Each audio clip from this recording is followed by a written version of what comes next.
didn't have. But over a period of time, those aspirations have changed. Um, Indians have, to a certain limit, what they had aspired for. The economy supports that, which it didn't earlier on. Even though Indians were aspirational, the economy wasn't. Today, it seems like that we're on a cusp of a major change. And I think Ram Madhavji also mentioned this, that every country, yesterday he mentioned this, that every country goes through a certain phase where it has this opportunity to reach a different level. Um, and I think we are there now. However, we have very little space to make mistakes. There are certain challenges that we face, and there are certain realities that we live with.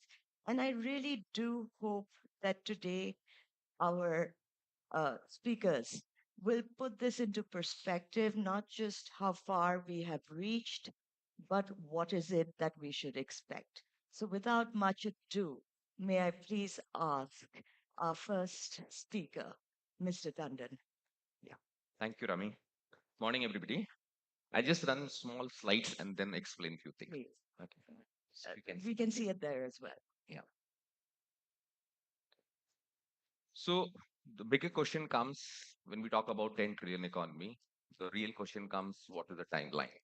Some people talk about 2030, 2035 numbers. Some people are even optimistic for 2028 also.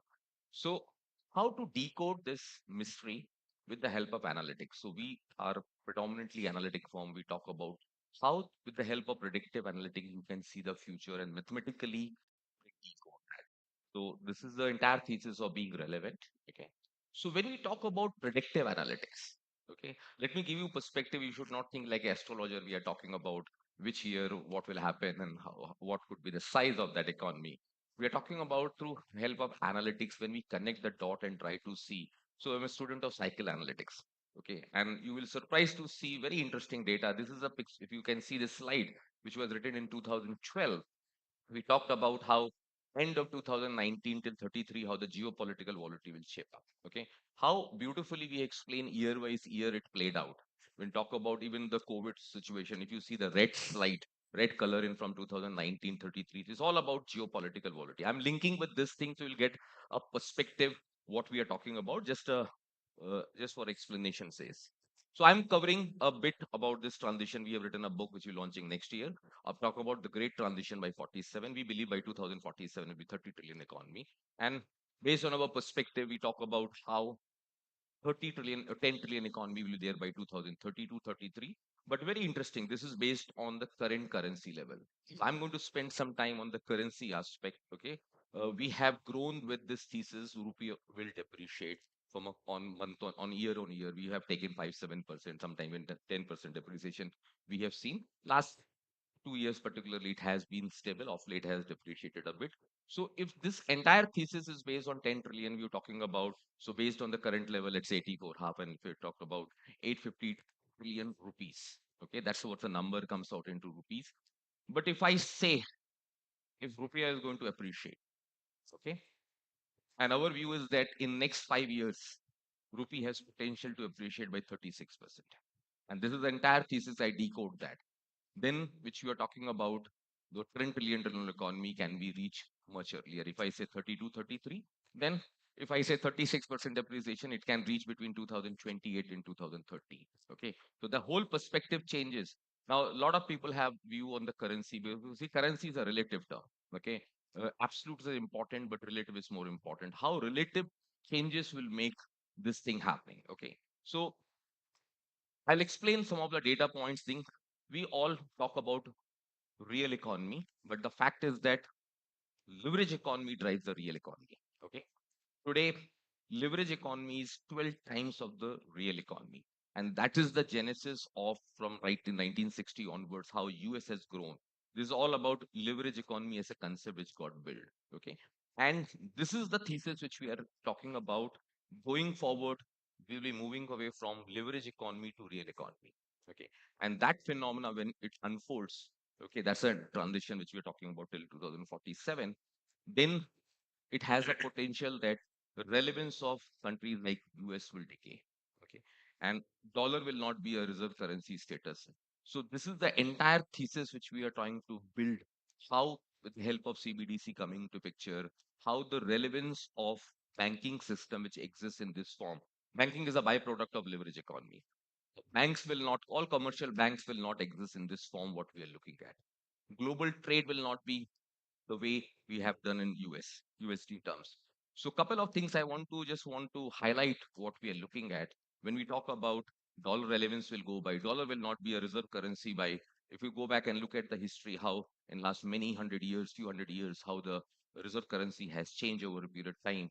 And as we are moving towards a multipolar world, what we believe that when the dollar relevance go, countries like Japan and France will not be top 10 economy. And this is all on mathematical data, which we try to foresee and connect the dot and try to give a perspective.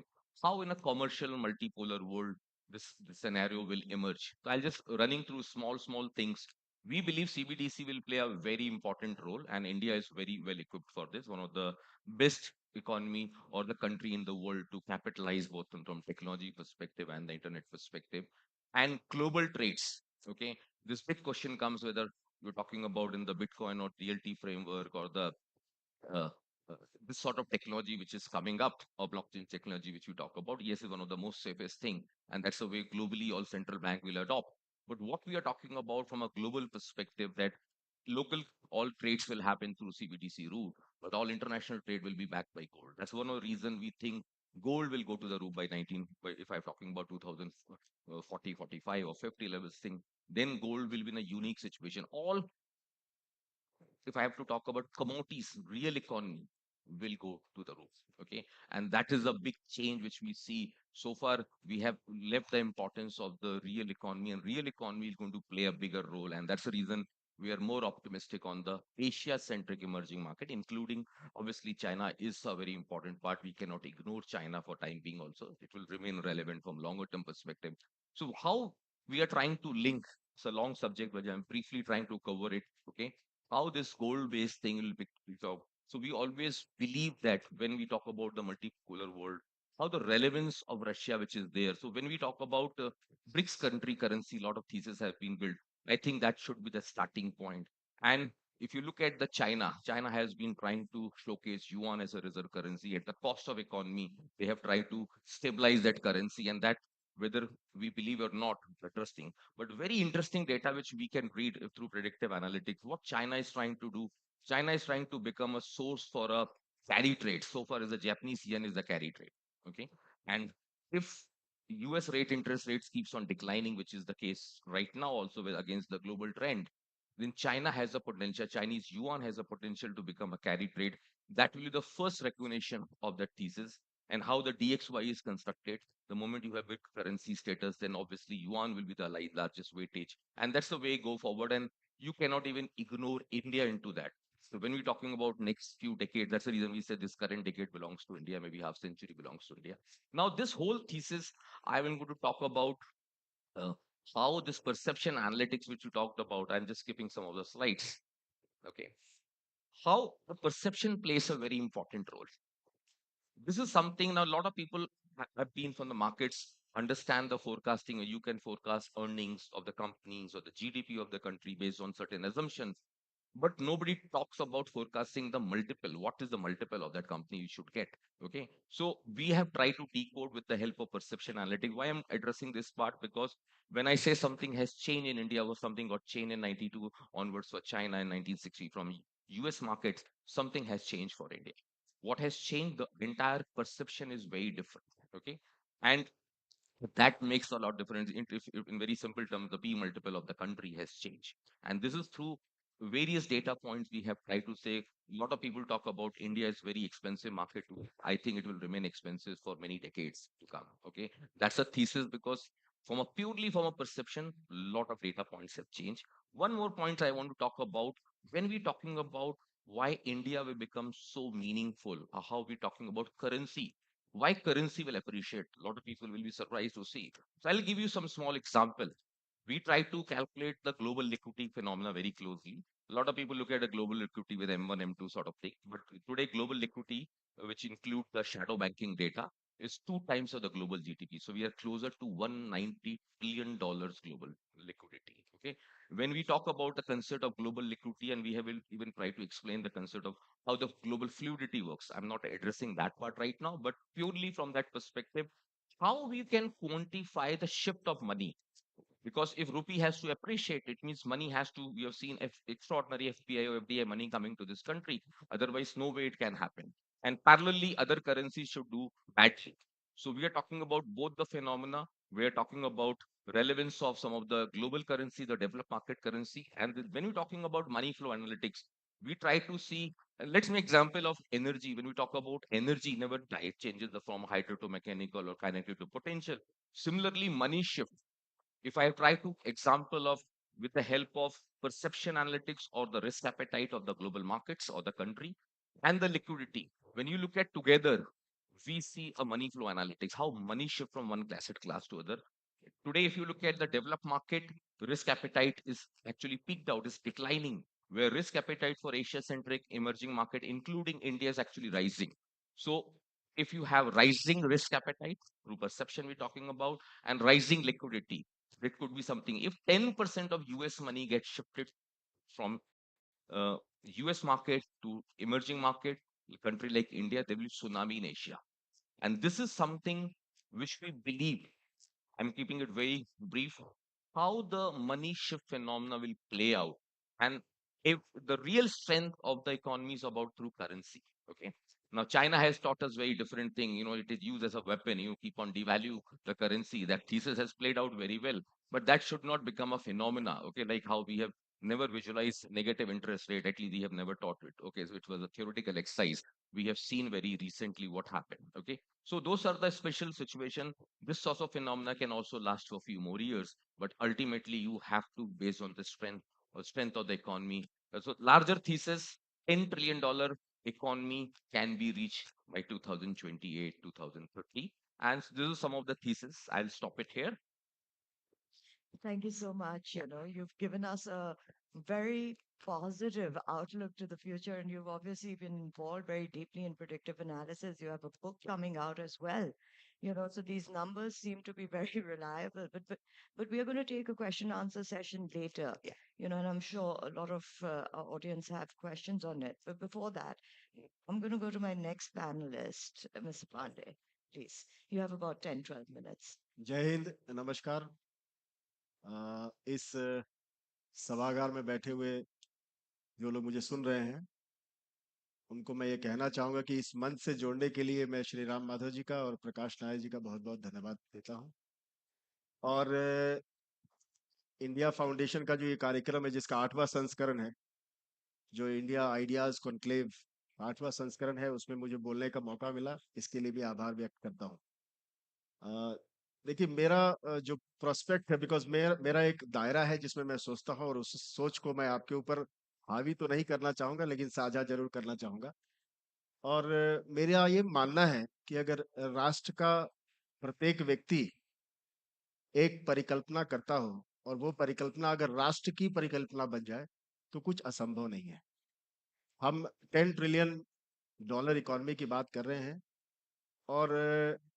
Bharat आज अमृतकाल के दौर से गुजर रहा है और जिस स्थिति में आज हम हैं मेरा ये मानना है कि इसको पाना या इसको अचीव करना कोई बहुत मुश्किल काम नहीं है जिस तरह से राष्ट्र के जो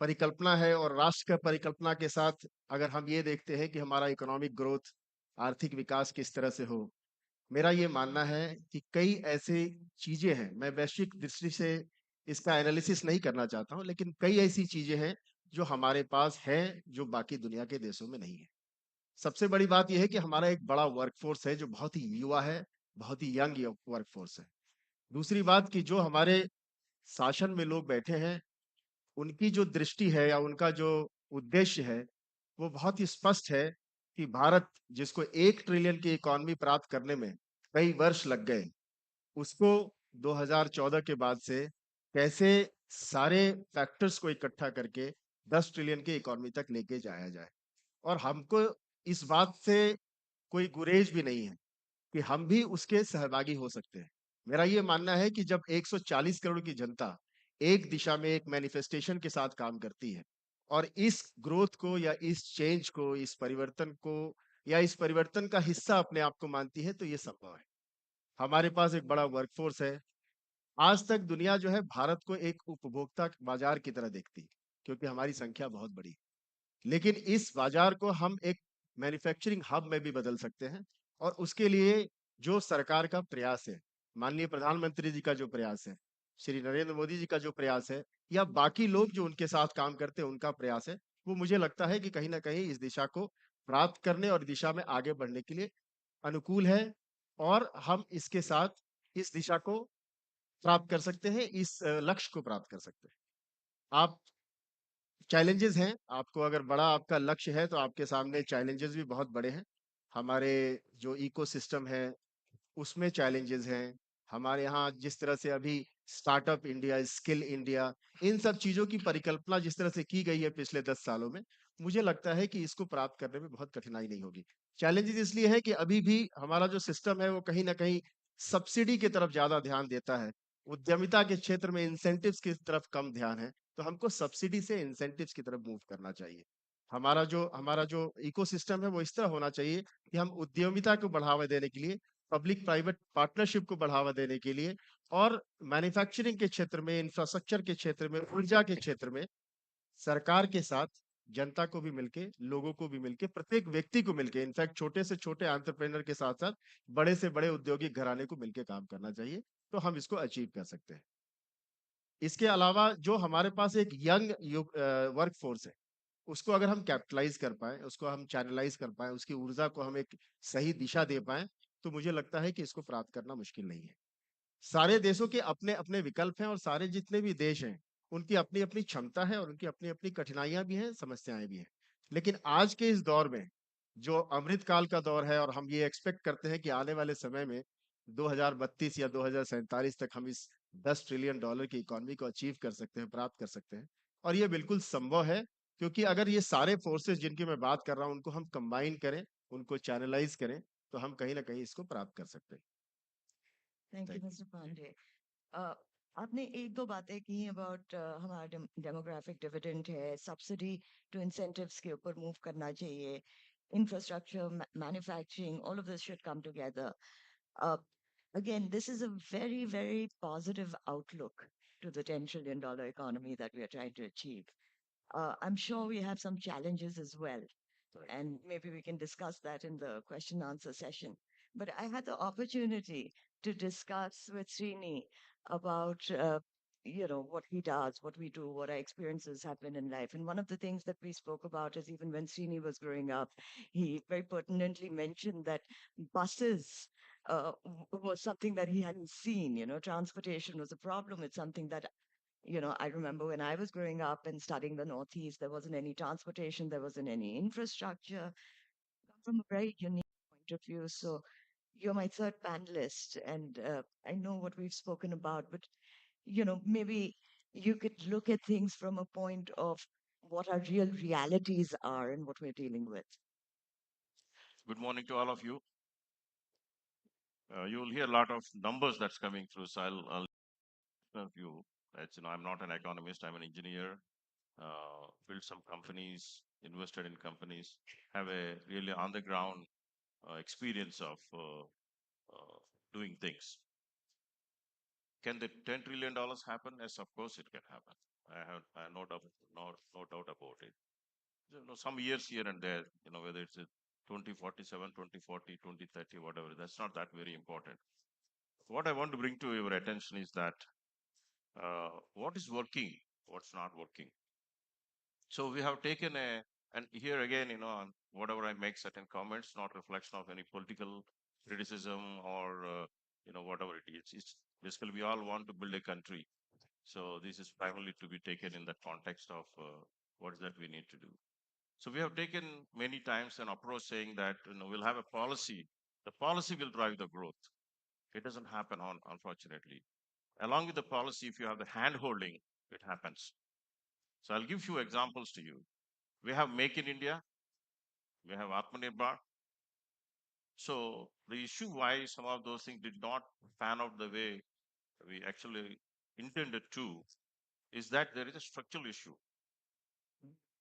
The structural issue is that at, if you take, I'm just giving example to you that we import $100 billion worth of consumer goods through this e-commerce, tick tick tick ticking, it gets delivered. And the same goods can be made in this country. They are not high-tech goods. They're very low-tech, can be done. But why it is not done? Because they cannot be done just only with the policy. So if you divided the whole thing into 100 different categories, and we had people focusing on them, each one of them, then ask why these things are not being made in India, then we will get the answers and work towards it so that we can make them to happen. Those things, wherever we have focused, we are doing it. Recently, we are focusing in semiconductor, various other sectors, it's happening. But where we are not focusing, it's not happening. Okay, that's one. Now we say that $10 trillion, how do we reach that one? Well, we don't have natural resources. What we are looking at is basically our human resources, the so-called demographic dividend. And if we have to put those resources to work and to reach the $10 trillion, we need an educated workforce. Education and skill are the two most important things. Do we know that if there is any structural change that happened in education? Not much. We had, for in higher education where I'm fairly actively involved, there are four people who run the Ministry of Education there: a secretary, an additional secretary, two secretaries. That was when we had some 30, 40 central institutions. Today we have 150 of them. Will they have time to attend a board meeting? No. So then who will run these institutions? So these are the issues that we need to address. Similarly, when you come to the school education, primary education, school education, that's primarily with the states. And the states do not focus. How many states give importance to education? Do they put the best minister in charge of education? Do they put the best secretary in charge of the education? No, it comes somewhere way low. So when I was interacting with few of the chief ministers, and we say we make a request to them, sir, please keep it with you. It will have an importance. People will feel that any ministry with the chief minister gets the attention. And they said, no, we don't want to deal with these teachers and all that. There's one state, the minister told me, HRT minister, that they spend 1.5 lakhs rupees for every student. That means each one of them can be sent to an international school. But because the total expenditure divided by number of students, we're not getting the results that we are looking for. So that's something that we have really had to focus. And the skills is that we keep saying it, but very important. 2 points I want to make here. The entry level salaries of most of the people is about 15,000 rupees, approximately here and there. If you ever ask the question, where do they live? How do they live? Where do they eat? How do they come to the work? No, they just have to find somewhere. That's the reason why I was told, this is not my numbers, somebody else's. 60% of the people, they come to work and go back to their villages again because they don't have any savings. So we need to address those kind of things. That one of them leads towards the housing. There are two sectors in this country do not follow the economics. So we do have very senior people here. One is rental housing. The other one is the agriculture.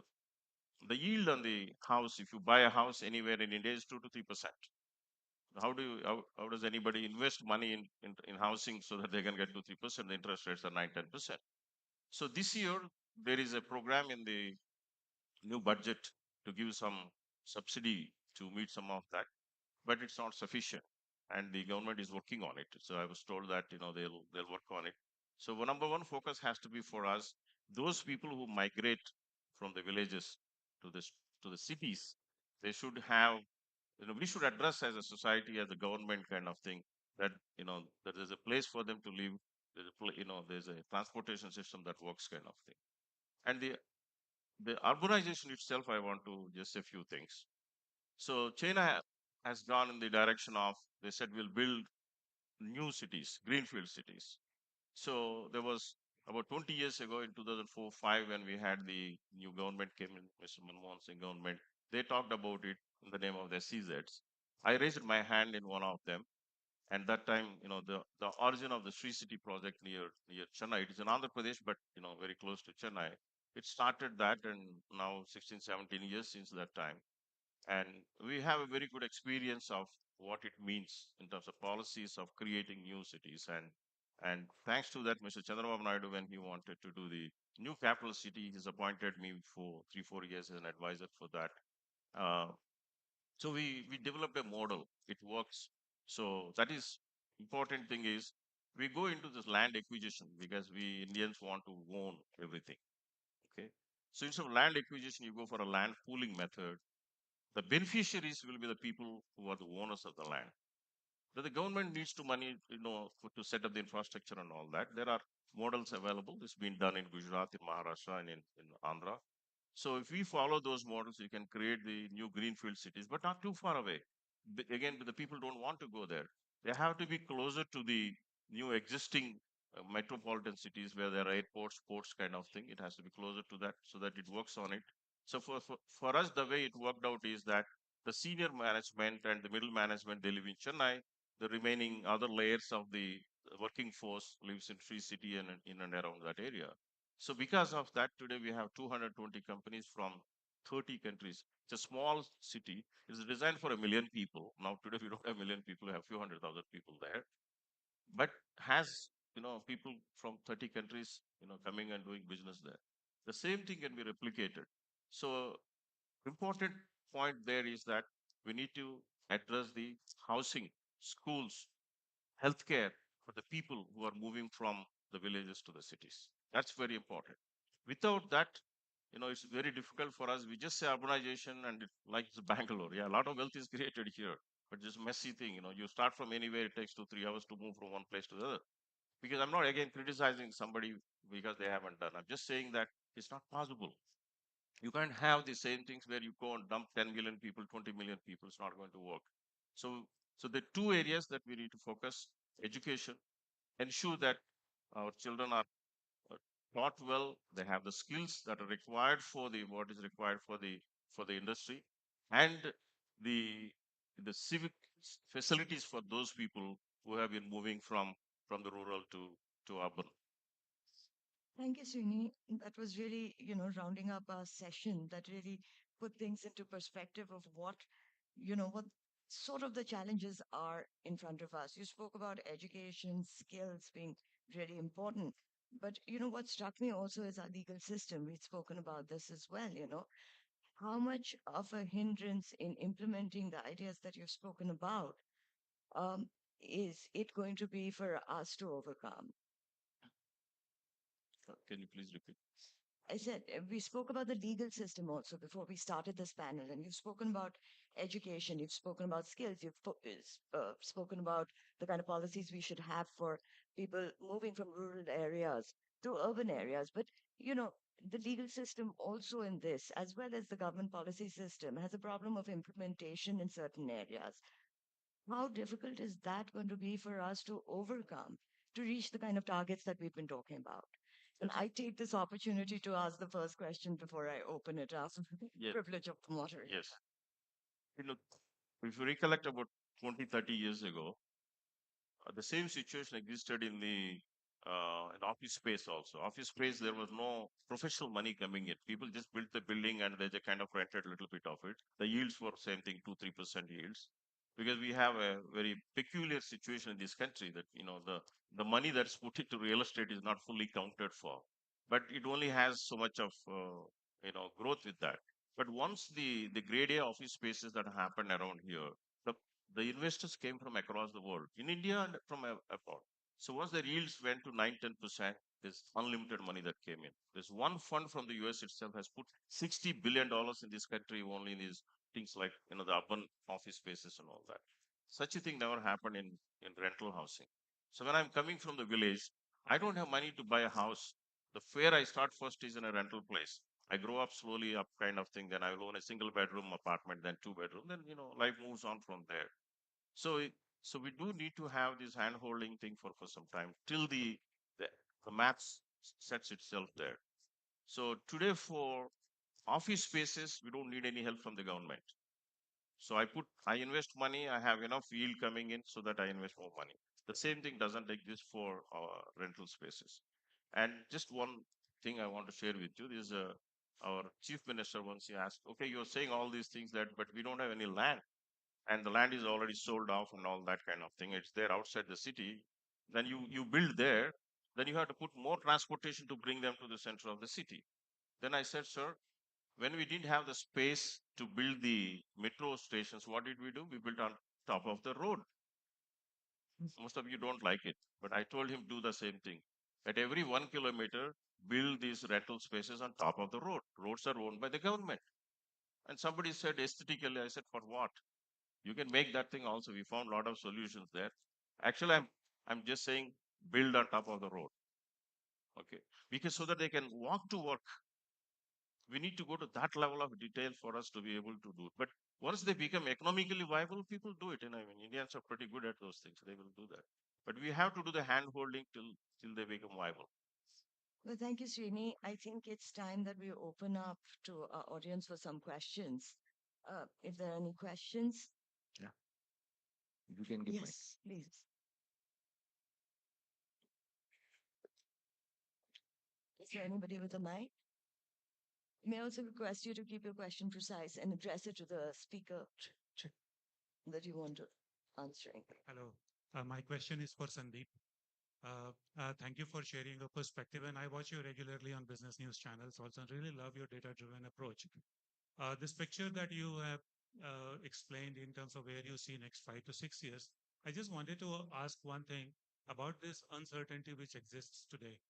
There is a change happening in the White House. There are two wars happening. And we don't know which way it will go, if it becomes a full-blown war and what ramification it will have. So have you factored that in? Do you think there is a small error it might happen, or you think it could work to our advantage? Have you factored that in? Yeah. So the slide which I shown you between how from 19 to 32, if you see on the left hand side, it's all about geopolitical. So we have said in 100 years, in this decade, you will see the highest geopolitical volatility. So we do have factored that part, and we still believe this is the most challenging decade for all of us. So how you look at somebody look at a crisis, somebody looks at opportunity. Geopolitical volatility will remain elevated for longer period of time, and we have to live and manage volatility. So we say volatility is your invisible animal. You make it your best friend rather than getting worried about it. Okay. So you have to optimize that. But again, from a global context, I will say uh, India is in a better position. Okay, with whatever analytics which we do on the war cycles, another thing. The way I look at, despite a lot of noise, I whatever data analytics we believe it's not nothing like big war or global wars are happening very soon. Okay, it's the next battle is for the wheat. When you have enough wheat reserve, that's the time the next battle will play out. It's not going. These are all small trailer which you will see before you see. So I expect if you really ask me where the geopolitical war will be seeing the highest level, I think is between 2028 to 32. We work on this 5 year expansion and compression cycle. This is what we talked about.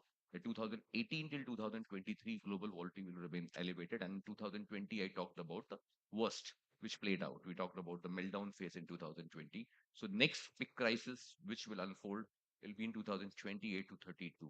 Okay, it's too early, too premature. But if I have to talk about purely on analytics, that's what we say.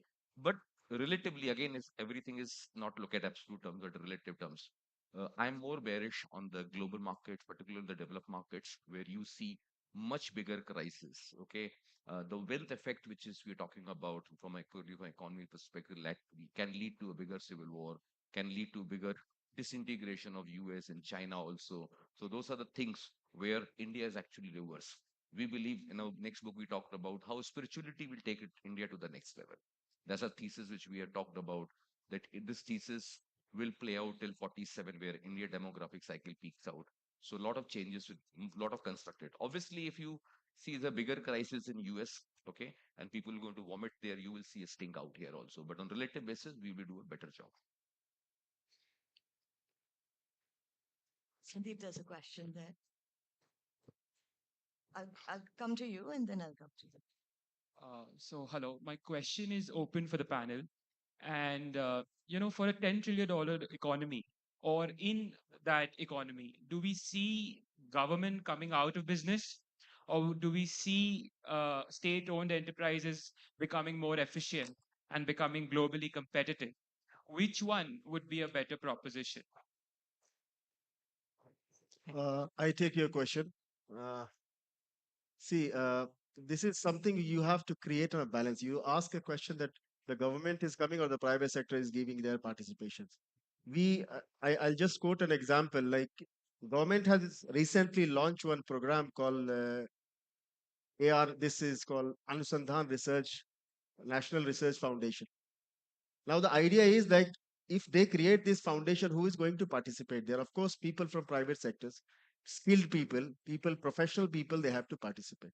One of the very I'm from the healthcare background, and I would like to tell you that one of the major innovation going across the world is in the field of genomics, genetics. We have been learning about genetics. We talk about genetics. We talk about DNA. We talk about RNA. But what is the prospect of this whole subject is something beyond the limit. It's like you cannot imagine where we can reach with this technology or which innovations. Now, government can create a platform.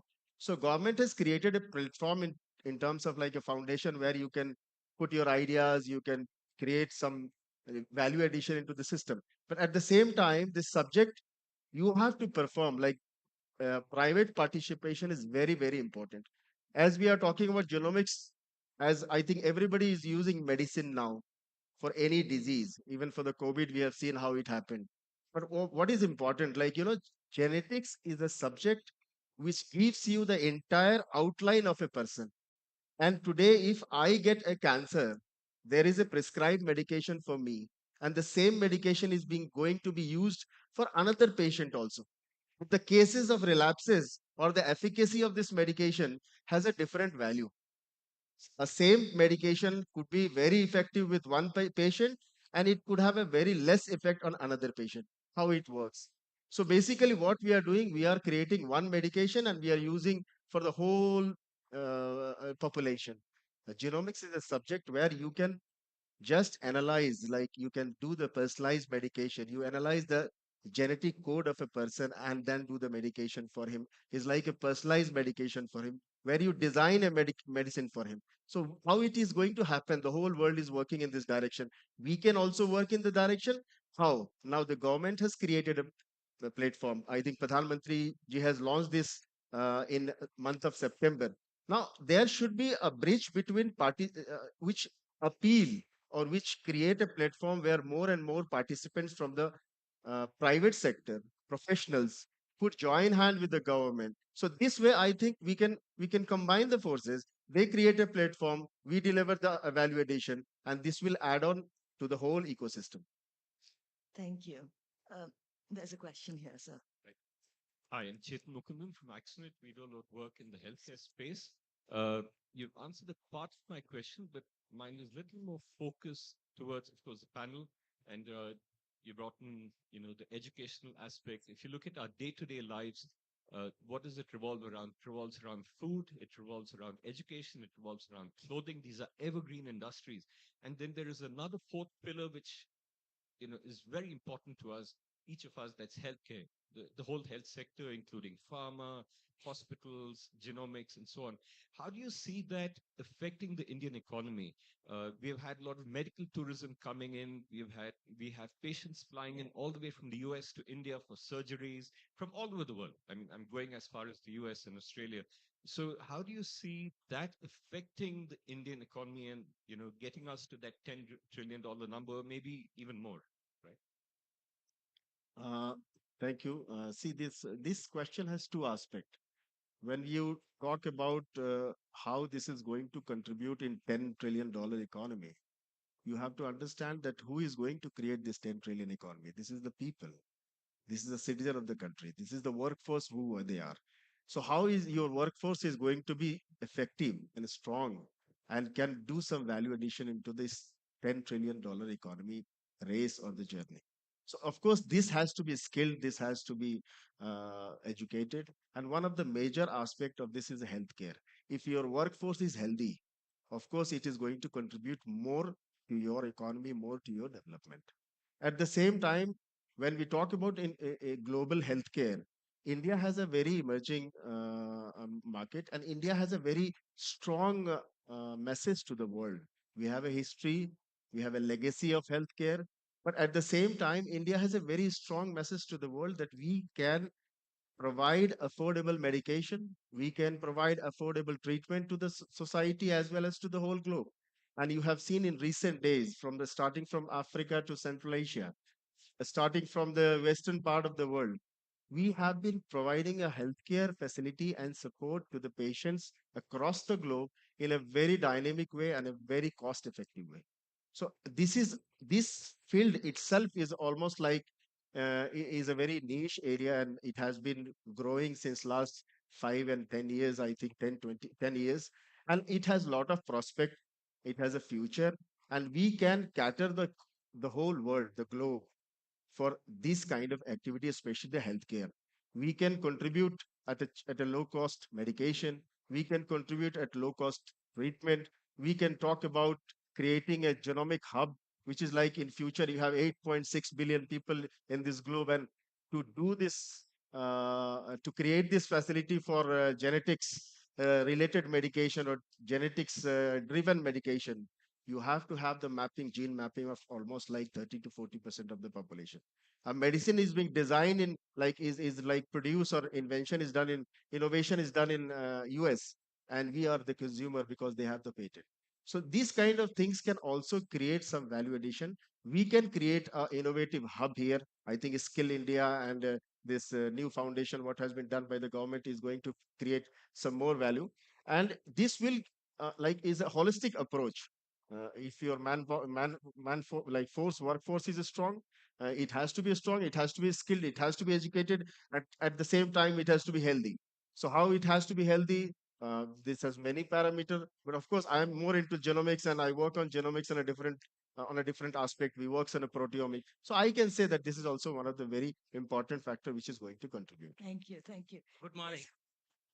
Hello. Oh, sorry. There's one question from Ramadhavji, and then I'll go to that question. Just going to answer is medical thing.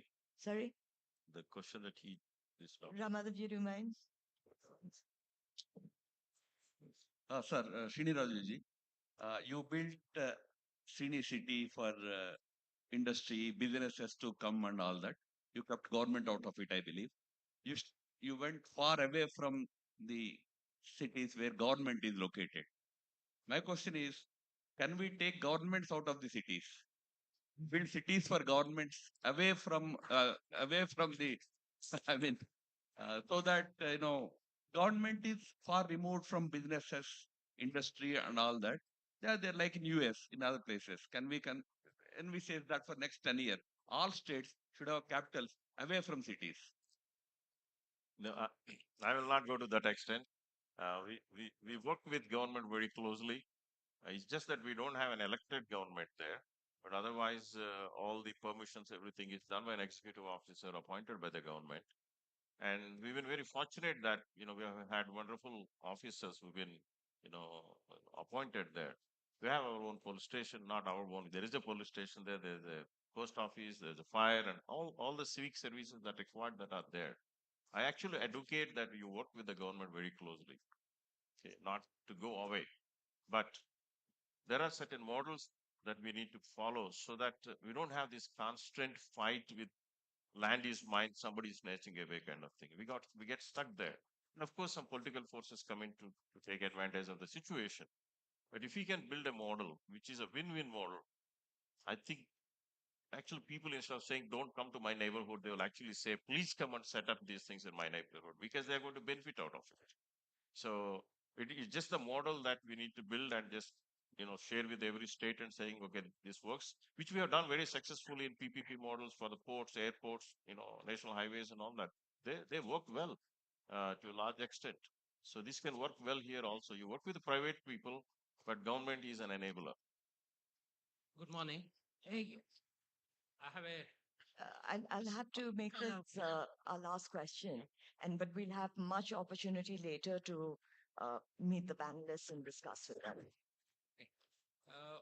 In this conclave, we are talking about building Bharat brand. In the formal economy, we are talking about legal issues. We are not addressing the issue of informal economy, which plays a crucial role in building Bharat. 30% or 40% of the country's GDP comes out of the informal economy.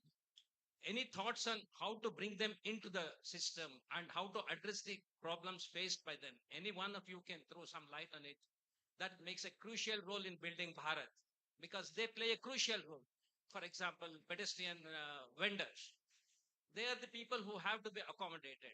We are talking about building a legal system, police, governance, and stuff like that. But we should address this uh, informal economy, and any thoughts about it will be interesting to know about. Thank you. Rami, one more. Uh, who would you like that Yes, question? I wanted to have. Sorry, 1 second. Who would you like that? Maybe Srini can address Srini? that. Yes. He's most apt for that. Now, this is a concept, and Mr. Panagariya is here. I just want to say there are two economies in this country. We need to accept that. One is India, other one is Bharat. This India is what we all live here. Whatever is average income, you can afford five-star hotels. You can afford a lot of things. And here you have the Bharat that they can't afford anything. There's a reality of life. Okay. Now, for us, when you have these things, you can have a structure, and these people know how to work with the governments and various things. The other people are not there. Honestly, we try to work many times to kind of help the what we call the micro entrepreneurship or solo entrepreneurship.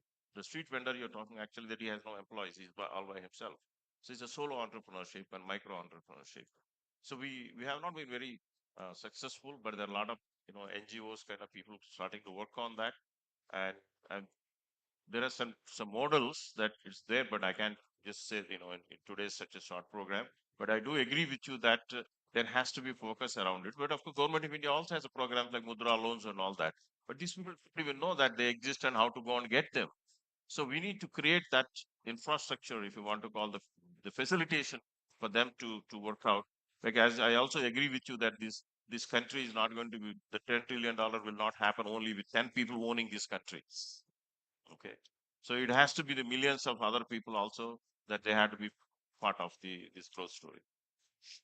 I actually do have 2 more minutes, so I'd really like to take one more question. So you've been waiting. Thank you. Thank you. So here we are talking about. Yeah, just a bit closer. Yeah.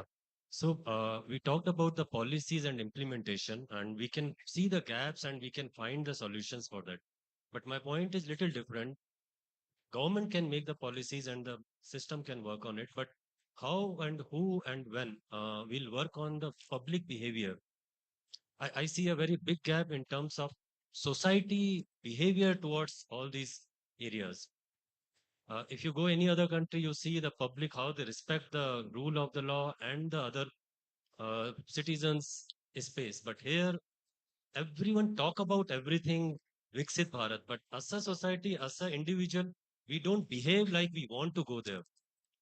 Everyone is like chalta hai attitude for everything. So my question to Shini sir is, who is working on changing the behavior as a society for the public? How and by when we can expect? Because my understanding is it takes generations to change such society and such behavior. We are talking about 1 decade to go 10 trillion economy. But as a society, it may take 4 or 5 generations to become more disciplined, more organized, and more systematic. Yeah. In one side, we say that we want the government to be away from us. In another side, we say we want the government to come and do everything for us. The biggest challenge that we face generally, just I'll give you through an example to you, saying that you go to any group, you go to any university, which I go very often, and ask them, tomorrow morning I'm doing some volunteer work. How many of you will come? It's always 1-2%. Very interesting. Statistically, you go wherever you go there, rest of the people are very indifferent. They don't care about it. So now, then how do we, do it? There are certain very great examples in this country, like Akshay Patra people, how they have come through it. They built a great organization to deliver the food at low cost at everywhere. Now the states are saying, please take over like in AP and all of them, and the NTR canteen where they give food at a very low price. They say, please come and do it. So this is my personal opinion, that the civil society has to take certain responsibility. Unfortunately, we don't retire in this country. The politician will go on until he die, businessman goes on until he dies. Only some government jobs you're forced to retire. But otherwise, so it has to be a combination of things. It has to be the government, it has to be the civil society, has to take certain initiatives. And yesterday, if you were there in one of the things where Sharad Sharma was talking about it, some of us have come together and say that we work on certain problems up to a POC. Then after that, we go to the government and say that this is something what we have done in a non-profit mode. Now you please help us. So it has to be a combination of the non-profits, government, and the civil society, the people that we have to take the responsibility. Otherwise, everything government cannot deliver everything. Thank you very much. I think this One panel has last been. question, Rami. Just one last question. Lalita ji, we are closing right now. You can speak. You can speak to the panelists post the session. It has been an extremely successful session. Just looking at the amount of questions that are coming up, and I'm sure we'll have an opportunity to discuss it. We've discussed a variety of things, as very positively as Asia becoming the next emerging big market. We've spoken about the public-private uh, collaboration that we must have, the problems of implementations, challenges, how we should be helping not just in having these ideas, but also focusing on the implementation of transitions from rural to urban areas. A wide range of topics. I'd like to thank my panelists for taking the time out, being here, and giving us their very deep insights. That close this session. Thank you. Lovely. Thank you to our esteemed panelists for this invaluable session. To honor our distinguished speakers, I would now like to invite Mr. Shivaramu Tumi, Head of Corporate Affairs, Britannia, India, to felicitate Mr. Srini Raju. Mr. Shivaramu Tumi, to felicitate Mr. Srini Raju.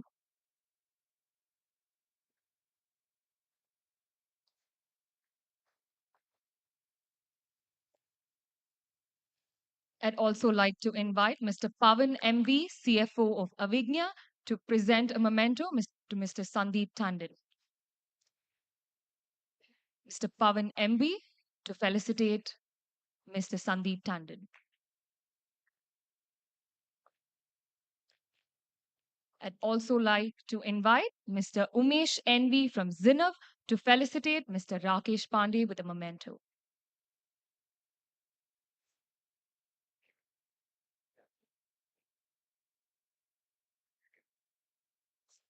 Sorry? Yeah, yeah.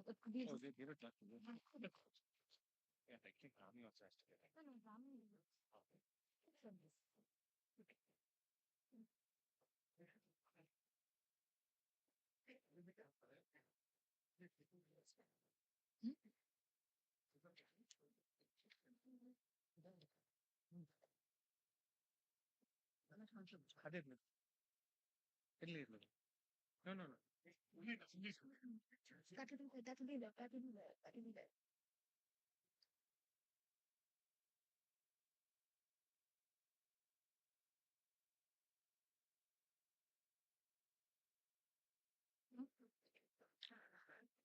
Ladies and gentlemen, as we continue this impactful conclave, it is my privilege to introduce the esteemed speakers of our next special keynote session. Please join me in extending a very warm welcome as I invite Dr. Arvind Panagariya, Chairman, Finance Commission of India. Dr. Panagariya, onto the stage.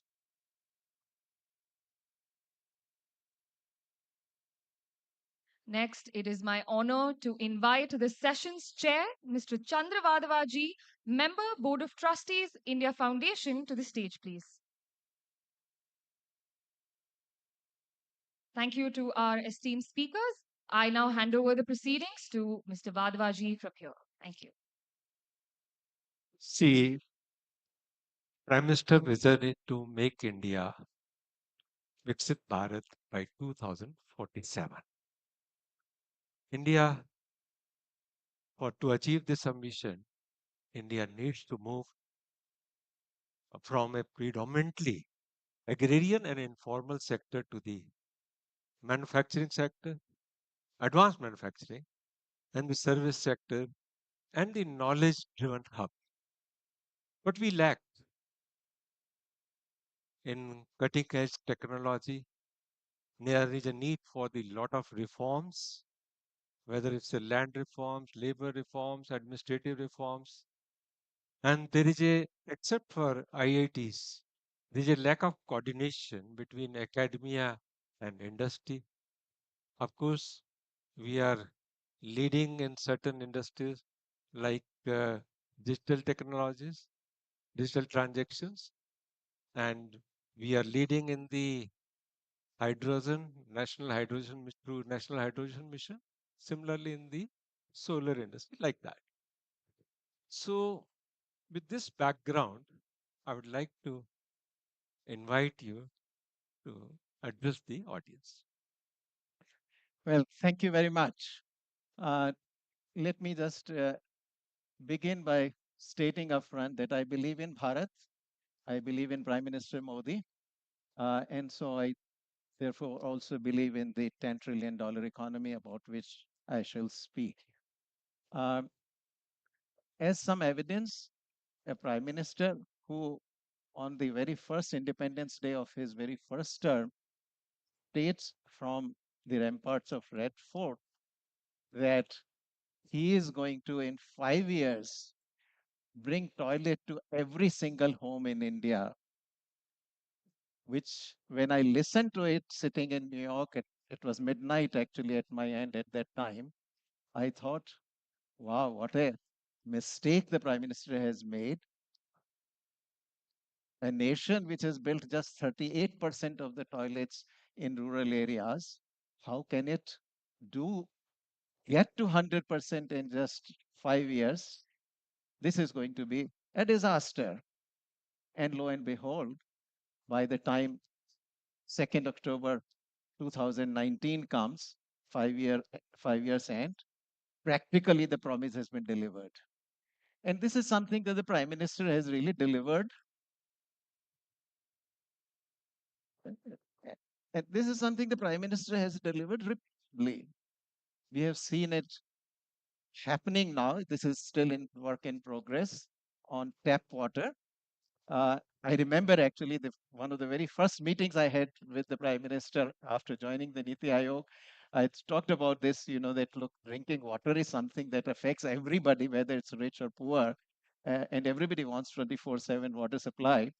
And every Independence Day, as it came close, from Niti Aayog, we were asked to submit a long kind of proposal for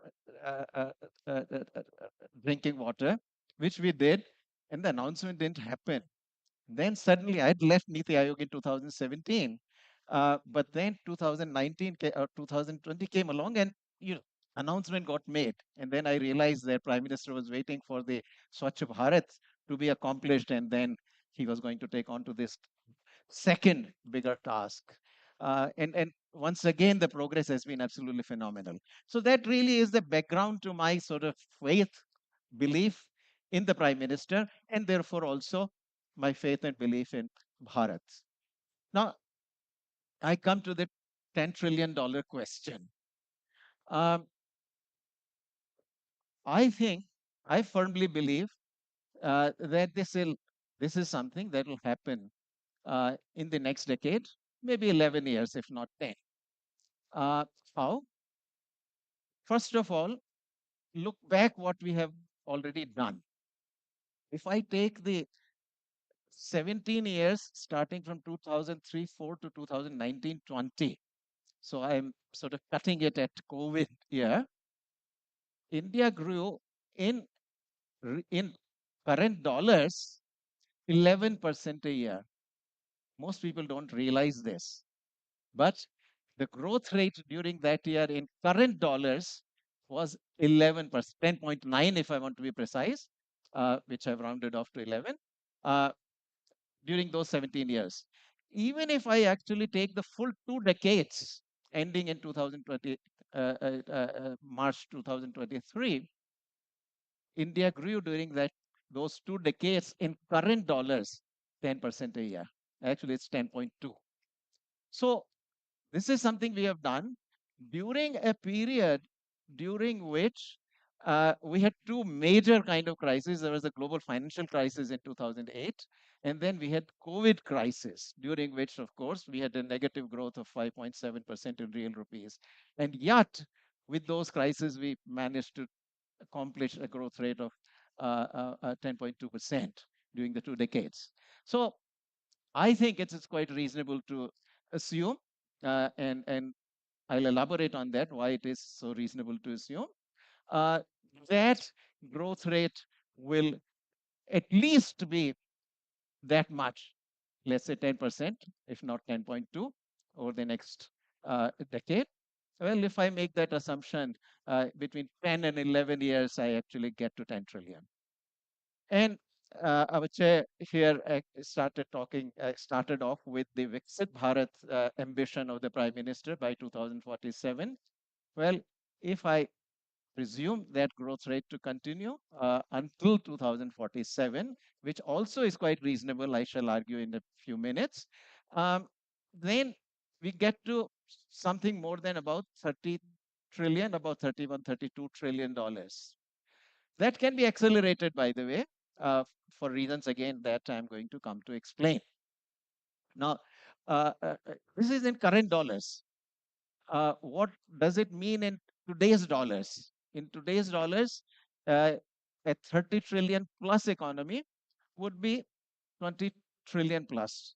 Okay, so in real terms, even which means in real dollars, the economy by 2047 will be more than 20 trillion, and that of course translate into a per capita income, depending on what you assume about population. Because today we think of population rising a lot more than I think we'll find out once the census happens. Probably we'll find out, because most indications are that India as a whole is already pretty much at the replacement rate. So perhaps but in any case, even assuming the generally higher rate of growth of population that is embedded in the estimates that we have, with that 30 trillion plus, we get to about 12,000 to $13,000 in today's dollars. By the World Bank definition, we come very close to a sixth nation. The high income nations are defined by something close to about $14,000 in 2023 dollars. So we get there. Okay. Now, why do I think that this is a very reasonable assumption that this is going to happen? Number of reasons. So first, I start with the basic, which is that politically India is very stable. Political stability is a absolutely necessary condition for faster growth. It's not sufficient, but it is absolutely necessary. That condition is very much fulfilled by India. A complementary factor is that India is also a democracy. And luckily, in the last 30 years, we have successfully managed to build consensus around economic reforms. The socialist and inward-looking closed economy model with which we started under Pandit Jawaharlal Nehru, that model has now been replaced, and there is consensus around it that we want to progressively move towards a more market-based economy. And that consensus within a democracy once formed is something that sustains. Unlike in an authoritarian regime, where rapid change is possible, but it goes in both directions. So when Deng Xiaoping came in late 1970s, after the death of Mao, and made it decision that he's going to now move China into a market-based economy, he could accomplish that change relatively faster, certainly faster than we were able to do. We started in 91. It has taken 30 years to get where we are, and we are still work in progress. Deng Xiaoping could do it much faster. But at the same time, in an authoritarian regime, the reverse can also happen, as we are now observing under President Xi. That is far less likely to happen in India. We may go, the change may come more slowly, but certainly it will sustain. So that's my first major factor why I think we are going to achieve this stable growth.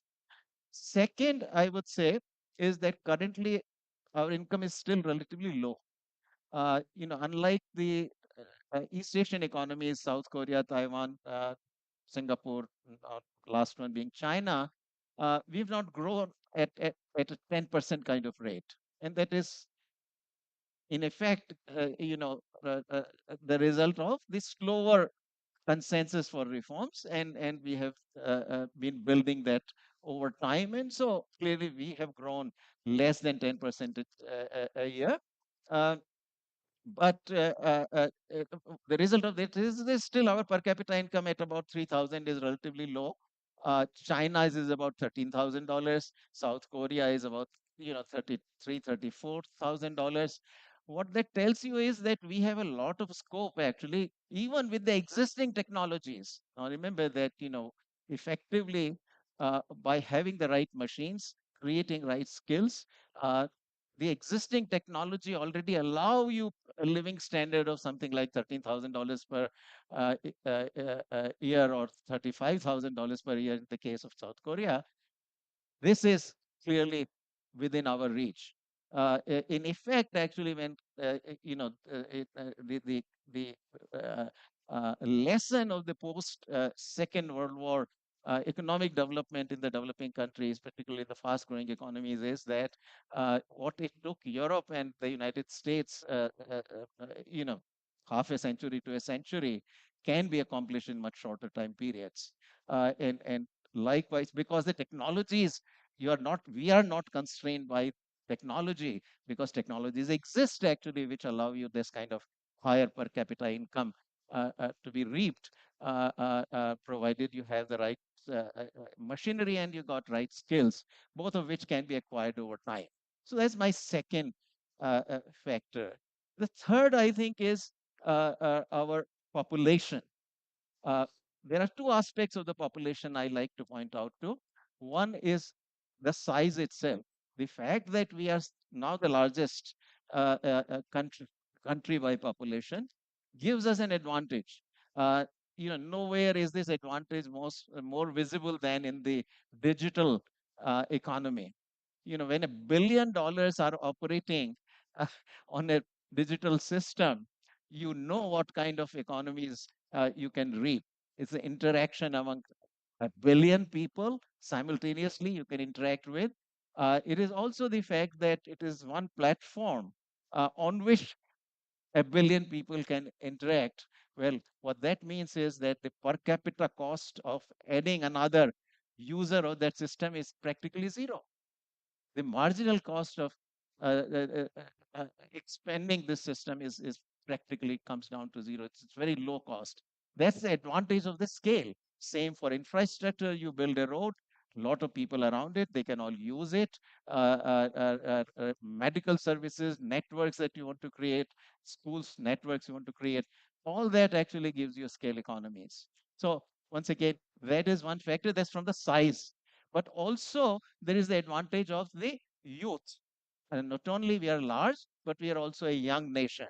And this is something I've been noticing in my current job as I travel through India. It is unbelievably visible, actually, how and wherever you go, and there's a lot of crowds where the commission goes to visit, and you see this mass of youths around there. Now, that is a huge advantage.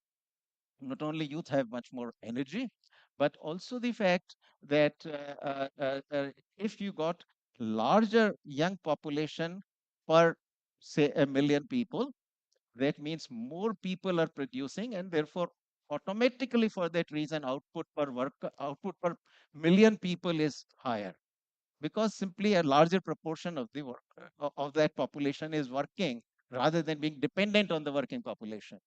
So that already gives an advantage.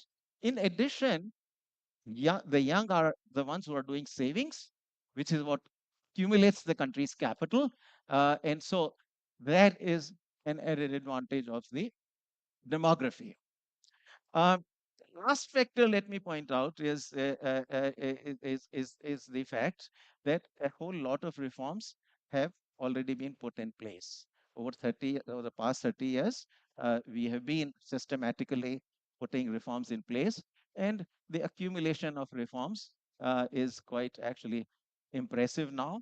And so, if anything, some of the really big reforms that the Modi government has done, things like GST, the bankruptcy code, reduction in the corporate profit tax, large number of, and there are a lot of smaller reforms which I'm not mentioning here. And above all, we should not forget the breakneck speed with which the infrastructure has been built up. Uh, you know, I'm probably in this audience the oldest person, very likely. So I remember India starting, I'm only 5 years younger than the post-independence India is. So I remember actually everything that has transpired since independence in India. And I've never seen the rate at which we are building infrastructure today and the scale on which we are able to do things. I tell you, when reforms had started, my first pessimism went away. Me in the 1980s, I used to think that India will, never get where the East Asian economies have gone to because bureaucracy will never let the economic reforms happen. And then Narasimha Rao happened and reforms came. The second, my second pessimism was about infrastructure, actually. One time I came from the United States and I used to take a bus from Delhi to Jaipur. Jaipur was my hometown.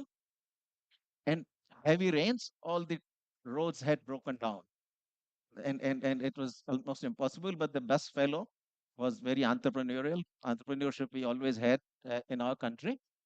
So he went around Rewadi and whatnot and all 8 hours. After 8 hours, he got us to Jaipur. But that I sort of left me very depressed that, look, economic reforms will happen, private economic activity can happen. But in the end, roads will have to be built by the government. And where is the government who can build the road? And then came Prime Minister Vajpayee and he did the Golden Quadrilateral. And I once went, the first time I went onto one of those highways, I said, wow, this is America. I mean, the 6-lane long highways and all. That just was most impressive, and I lost my second pessimism. And my third one was about us being able to do things on real scale. And that I think has really is something that Prime Minister Modi has absolutely addressed. You go and look at the Indian new parliament building, you look at Mandapam in Delhi, you look at the coastal highway in Mumbai, you look at Atal Setu. These are projects on scale that we had never done, and we are now doing that. So that I think, has demolished my last pessimism also. And that is another reason. These are areas in which we have excelled, we have built up, but full return has still not been reaped. So if anything, the chances are that we can grow faster than 10% in current dollar terms, not slower. Now, having said this, I want to very briefly and quickly run down a few things that the country still needs to do because there is a lot more scope for us to do. We can grow easily 12, 13%. And that is where some of the outstanding reforms remain. And I'll just catalog them very quickly since my time is getting there, but I've got about 6, 7 minutes. Um, First of all, we passed certain labor laws in 2019-20. They're still pending to be implemented. I think they should be implemented. That's very important for the following reason. Today, about 45 or 46% of India's workforce is in agriculture. Another 40 to 45% is in these enterprises, which are less than 20 workers each. Both the labor productivity in both the agriculture and these very small enterprises is extremely low.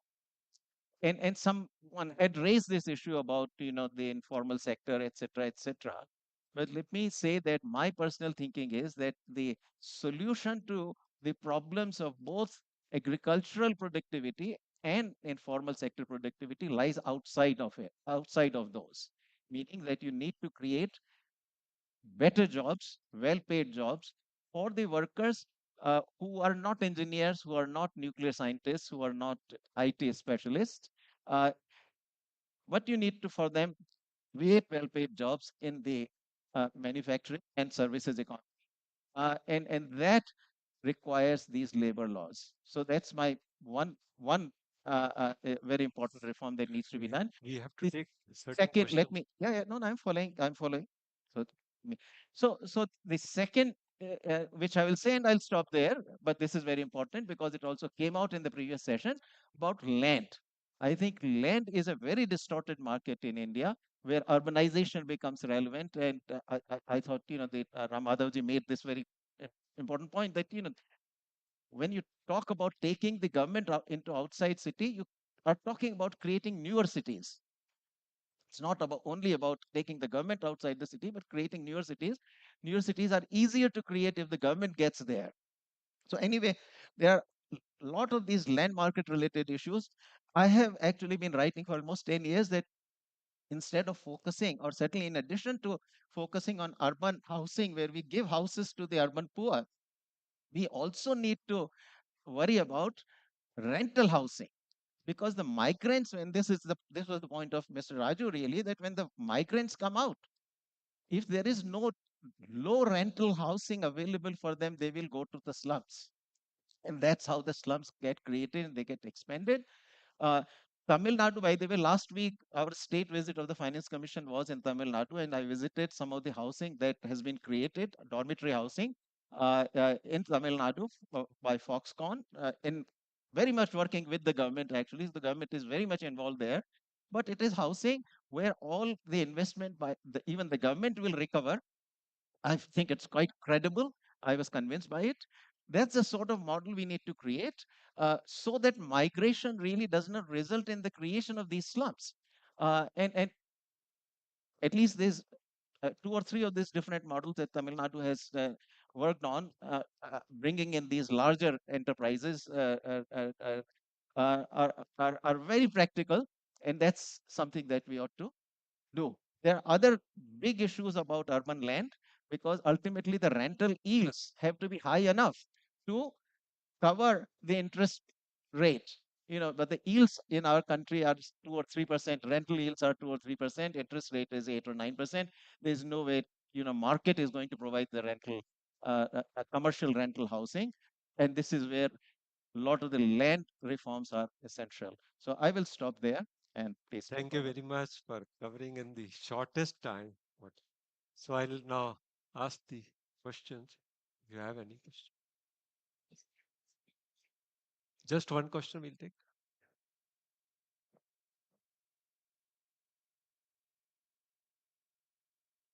Only one.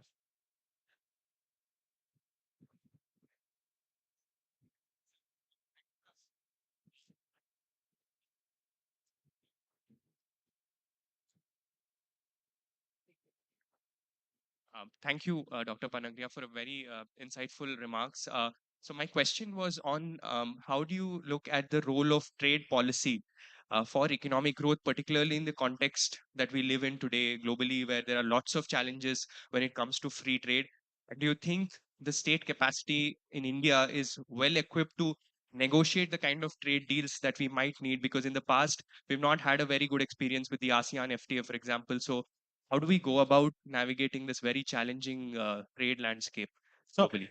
very briefly, my views on this are very well known, but there is no issue of capacity. We have plenty of capacity. The issue is of intent. I think we have to negotiate in earnest. We should complete the agreement with the United Kingdom and then move on to European Union. I think for the success of China plus one in India, that is something which is very important piece that needs to be put into building this puzzle. Once you do a European Union agreement, I think you've got a very large market which becomes frictionless, both in terms of getting the any inputs that we want to get from European market, but also for the those who locate in India to sell their products in the European market. You get duty-free access to the European market for our textile and clothing, which is what is going to generate a lot of the good jobs for the masses. That also is a very large market. So that's something I attach a very high priority to. Uh, our Commerce Ministry really ought to aggressively negotiate there. There are some issues. I think this can be done. The agreement with America is a little harder one. There are also now with the current incoming president, there are different kind of challenges there, but certainly the European one can be done. Great. Thank you to our esteemed speakers for this invaluable session. Mr. Vadavaji, would you like to give a closing note on this? No, thank you very much, Mr. Panagariya. And within 30 minutes, you have covered the economy in the shortest time. Thank you very much. Thank you so much for this lovely session. To honor our distinguished speakers, may I now invite Mr. Chetan Venugopal, founder of Payarian, to kindly come on stage and felicitate Dr. Arvind Panagariya.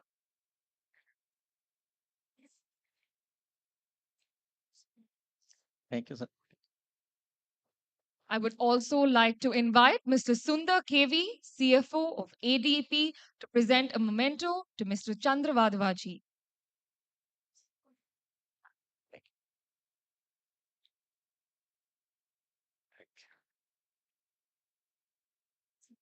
Right?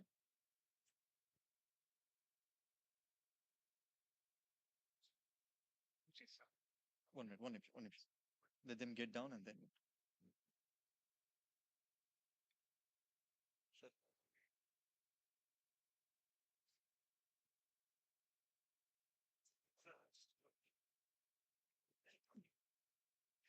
Sir आपका नंबर madam you have my number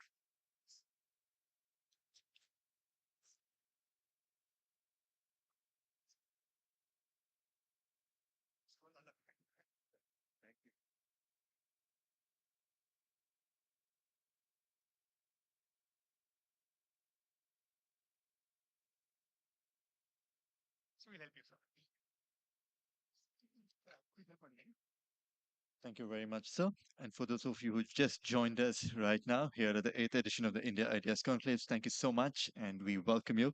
It's now time for our first plenary session on the $10 trillion economy conversation. Now, for this discussion, I'd like, can you just slightly increase the audio on this, please? Check. Mic checking. Excellent. Well, for those of you who've just joined us right now here on the second day of the 8th India Ideas Conclave, good morning, and thank you so much for joining us here today. We will be continuing the conversation on the 10 trillion economy. And for this plenary session, I'd like to call on stage Chair Dr. Shamika Ravi, member of the Economic Advisory Council to the Prime Minister, the Government of India. Dr. Ravi. Yeah. Joining Dr. Shamika Ravi on this conversation is Mr. Mukesh Aghi, the President and CEO of the US-India Strategic Partnership Forum. Mr. Mukesh Aghi.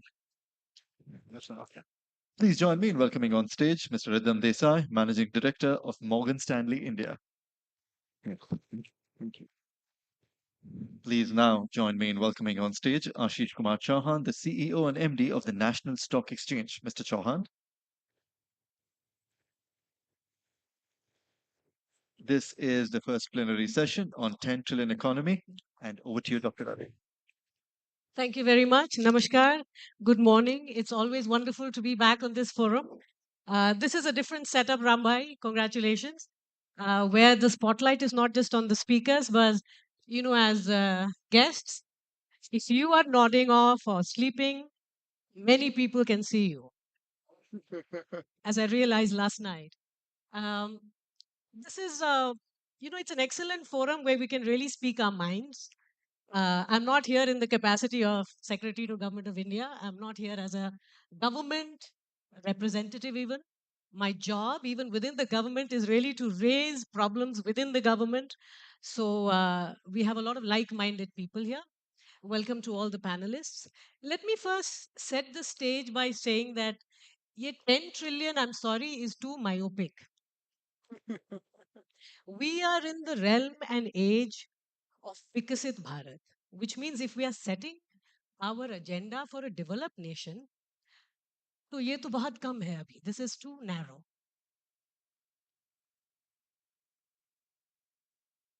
I'm glad many of you agree.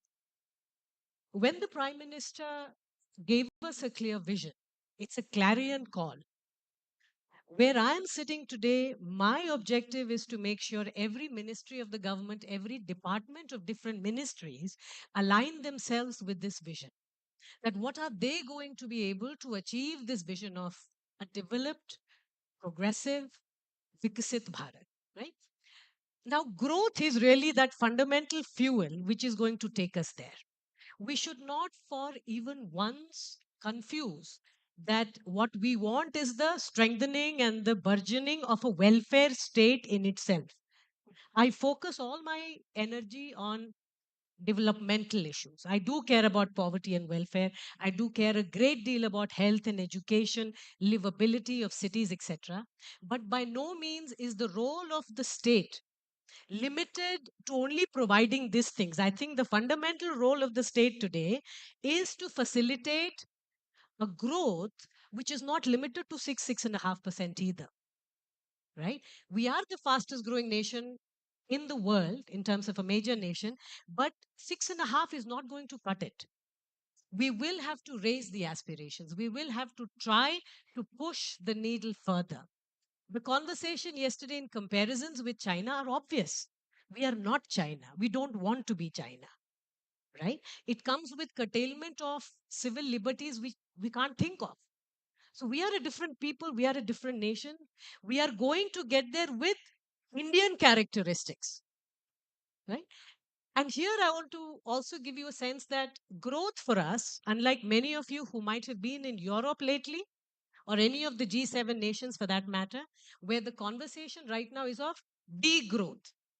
Because sustainability in the long run from a climate, etc. perspective is seen as being attained through degrowth. Growth for us is non-negotiable. We have to grow, which means the fundamental role of the state then becomes one of how do we attain such high levels of growth.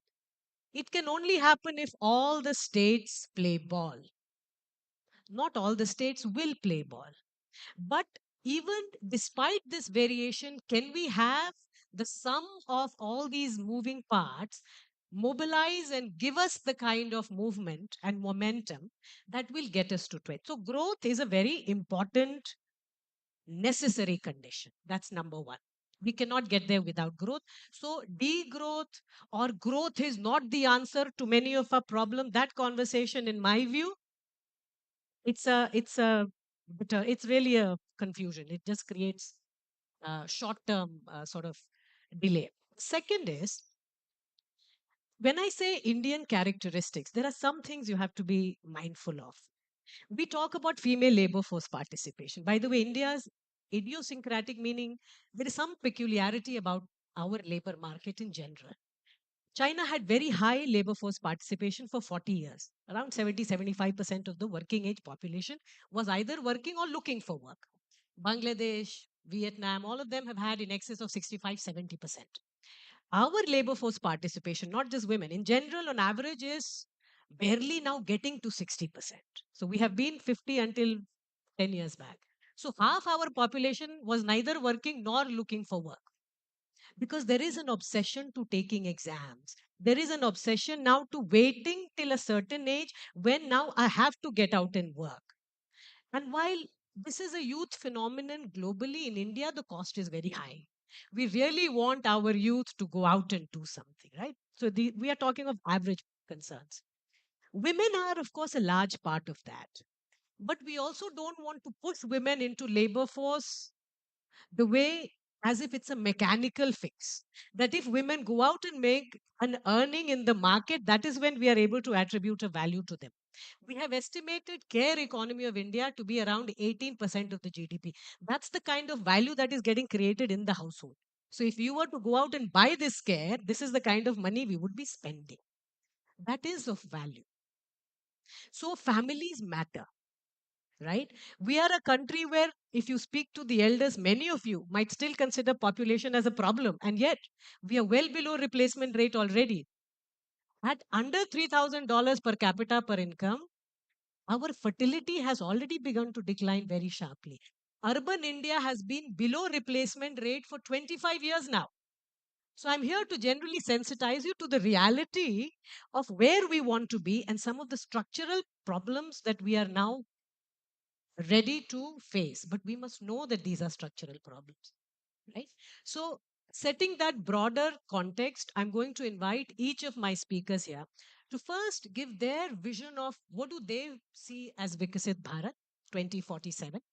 First, we'll start with that, and then we'll ask them of what are the large challenges or the constraints that they see in getting there, right? So, Mukeshji, I'll start with you. What is Vikasit Bharat for you? Well, thank you, Shamika, and good morning to everybody. And I will give a perspective from US because you have to understand the economy of the US is still growing. For the last 10 years, its share of global GDP has gone up and up. And we have a new administration coming on January 20th. And you will see, I call a internal turmoil and some external uh, waves in the, especially in the supply chain and global trade. Now, keeping that in mind, the ambition of India to be at 10, 20, 30 trillion is very real. The question is, what will it take to reach that objective? One of the most important thing for India is to keep on attracting, on the average, $100 billion FDI annually. Unless we are able to secure that, the growth challenge becomes much more prohibitive because you have to bring in foreign direct investment and also technology from that perspective. So now the question you have to ask is, you have Trump administration which is coming in, which is saying America first, which is saying that 20% tariff on every goods coming in except China, where 60% they're putting in. So you will see a massive shift happening in and disruption happening in global supply chain. I think it's important to understand that that's where India has to maneuver dealing with Trump administration as to keep on getting the investment coming into India. Uh, since it's a ideas conclave, I will leave three different perspectives to take forward as we deal with the incoming Trump administration to drive this ambition of a 10, 20, or $30 trillion economy.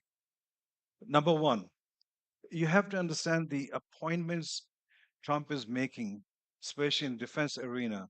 You have Ratcliffe, who's coming as director of CIA. You have Mike Waltz, who's coming as national security advisor. And then you have Mark Rubio, who's coming as secretary of state. All three are China hawks.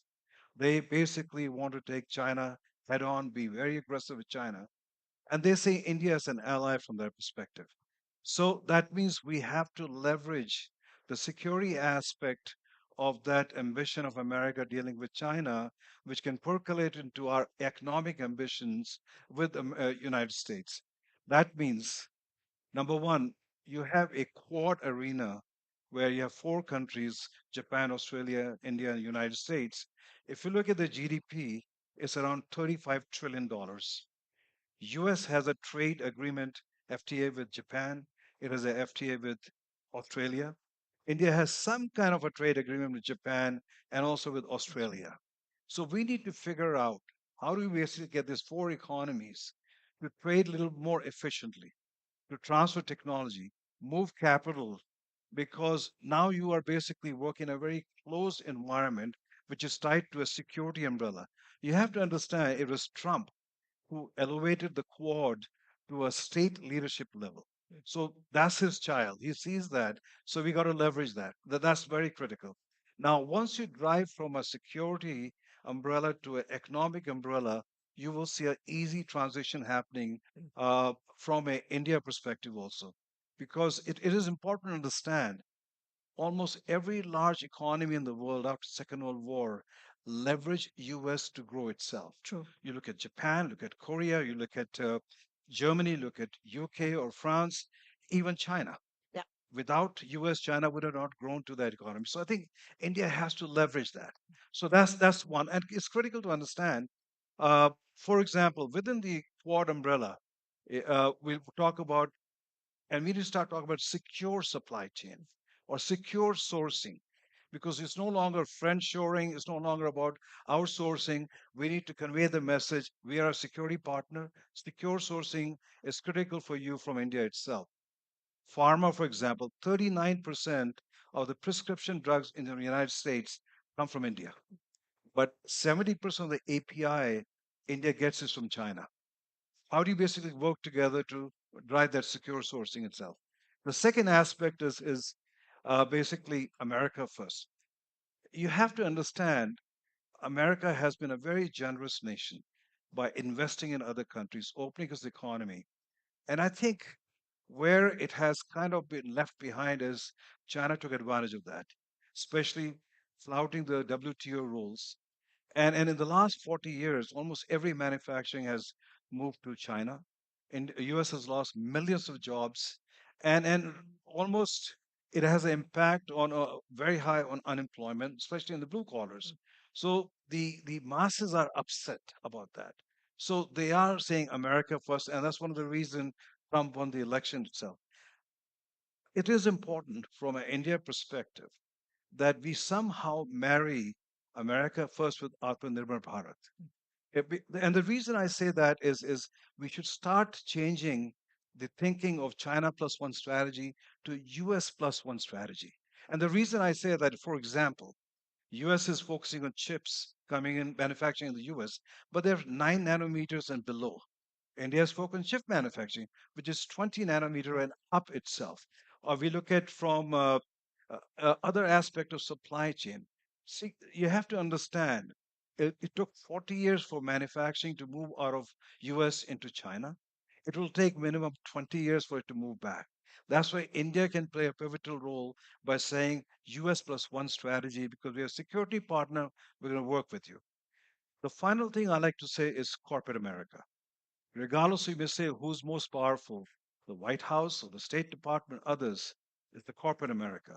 You have to understand they drive their agenda in every aspect. You look at Elon Musk putting over $30 million in Trump's election campaign, basically taking X, driving the whole agenda. Look at the appointments. Most of the appointments are coming from the Wall Street itself. So we need to start thinking how we leverage that. I'll give you two incidents where it sends a very strong story. We worked very closely with Elon Musk to come to India. We worked with the PMO, we worked with everybody to change the policy. 1 hour before he was supposed to get on the plane, he calls me and said, "Listen, Mukesh, I'm not going." And no explanation. We had to convey here, we had to fix the meeting with the Prime Minister. And next day, we found out that basically the Chinese had stepped in and said, "Listen, we will give you everything you want. Don't go to India." That's one.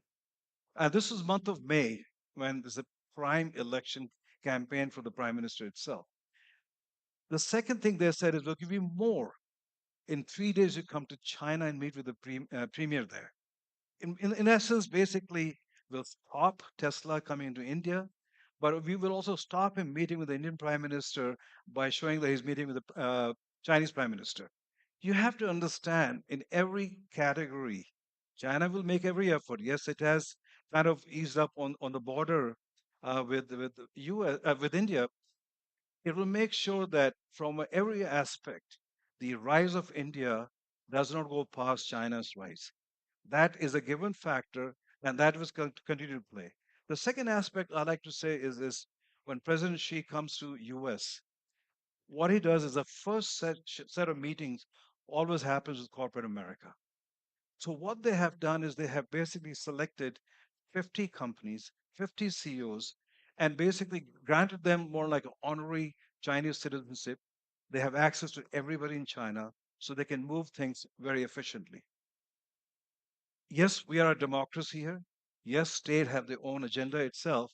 But I'll give you example.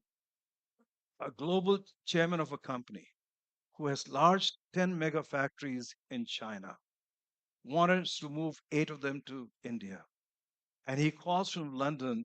He's waiting for his plane landing right for the last 48 hours to be land in India so he can decide to set up those factories. So I think what the message is we have to target the top 50 companies, top 50 technology, we want them to come to India and make sure these companies, their CEOs are able to move efficiently in this market. So three different things I like to suggest again in closing is basically is leverage the quad from security to the economic agenda, figure out how to merge America first with Atmanirbhar Bharat, and go ahead and leverage the corporate America because they'll make things happen for you. Thank you. Thank you, Mukesh. Before I get to you, Ashish, on Atmanirbhar Bharat, I think this is something the audience here should be appraised of. That, you know, if 10 years back you visited Delhi, the common phrase you would hear is India has lost or missed the manufacturing bus. This is a very common phrase. And the thinking, of course, at that point was extremely myopic that since China is building everything cheaper, there's no point us trying to outcompete them because we can't, right? Then, of course, the world changes. But even without the world changing, our domestic reality is that 500 million people have to be moved out of agriculture. And that is not going to happen through services alone. In fact, it is a naive thinking that people can make the switch from agriculture to services. And this is a country that can completely bypass manufacturing. Manufacturing is fundamentally linked with livelihoods. And what we are seeing in the US too today is industrial policy, which is euphemistically, of course, it's a term economists we use, but basically it means the government in the US is going to do everything that it can to get a lot of these manufacturing jobs back. Because livelihoods matter, and they matter more in democracies where it has very obvious, clear political and social implications. We don't know what will happen in China. China is built differently. But in India, manufacturing now is increasingly going to become the backbone. Of course, we are still at a fledgling state in many sectors, but we have our successes. And we are seeing and we're trying to see through policies such as the PLI, etc. But it's good to know that there are possibilities to marry the two industrial policies by basically saying, look, the idea is to wean away a lot of these over dependencies that we have, particularly on China. And we can find common ground, particularly if we move the Quad from simply being seen as a defense and a strategic kind of a collaboration or alignment to also economic. In fact, one movement which we did do, which was in Quad in the beginning, was vaccines. The funding would come from Japan. Australia would help us distribute. And Pfizer was to, at that point, support. But of course, we went on to make lots and lots of vaccines, not just for our domestic demand. We might be the poorest country which actually has capability to manufacture and vaccinate about 1 billion people twice over and export to 60 countries, even in the midst of the pandemic. So I do think we have aspirations, Mukeshji, and we do realize that manufacturing is at the core of a lot of our economic policy. We have to have industrialization. We have to completely rethink the role of industry in where Vikasit Bharat is going to be in the future. Ashiji, what is your sense of Vikasit Bharat? So in a way, hello. In a way, for me, if we look back at our past, then only we'll be able to figure out where we are and where we can go. So if you take a kind of a cut at liberalization date, say 91, what we were doing then and what we have done over a period. For me, what we have done over last, say, 33 years is largely, in a way, we have become more confident, which itself is a large catalyst in our going up. But we have become what I call a bottom-up economy. We were like China. We were trying from 1947 to 1991. We were a top-down economy. China is still top-down economy. That few people plan and then the rest of the world economy is to just fall in line and do whatever they are told. In India, we tried, we failed, and then we said, let there be light, and that's how little light has been given, not too much, still lots and lots of controls. But coming to your argument on manufacturing, uh, why India did not do manufacturing? One is, of course, China did, and China did it very well. But manufacturing is a physical thing. Things come, things go into the country, into state borders. Every type of bureaucracy can stop it. Even your bananas getting exported, which is no tax, right? They can still be lying at the ship, at the port for 3 weeks, and they will basically, by the time they reach, they will be bad, right? So that's where, for me, why we couldn't do manufacturing despite SEZs is because of the way the controls work, which still they do. If we don't uh, sort of smartly dismantle them, our dreams of doing manufacturing might remain. But in the process, we continue to argue the same way that manufacturing is the lifeblood of moving people from agriculture to sort of industry. That's what even Baba Sahib Ambedkar wrote in 1920s when he was actually a PhD in economics from Columbia, right? And he wrote about it because that time there was no services.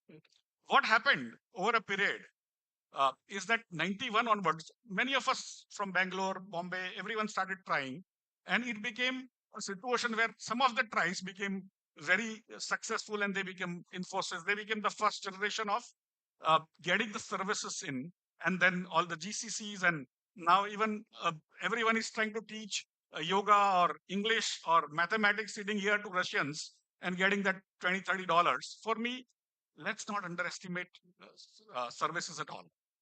Services has got where we have come. From 91, 2024, at least 100 times more money and a lot of banking NPAs have gone into manufacturing.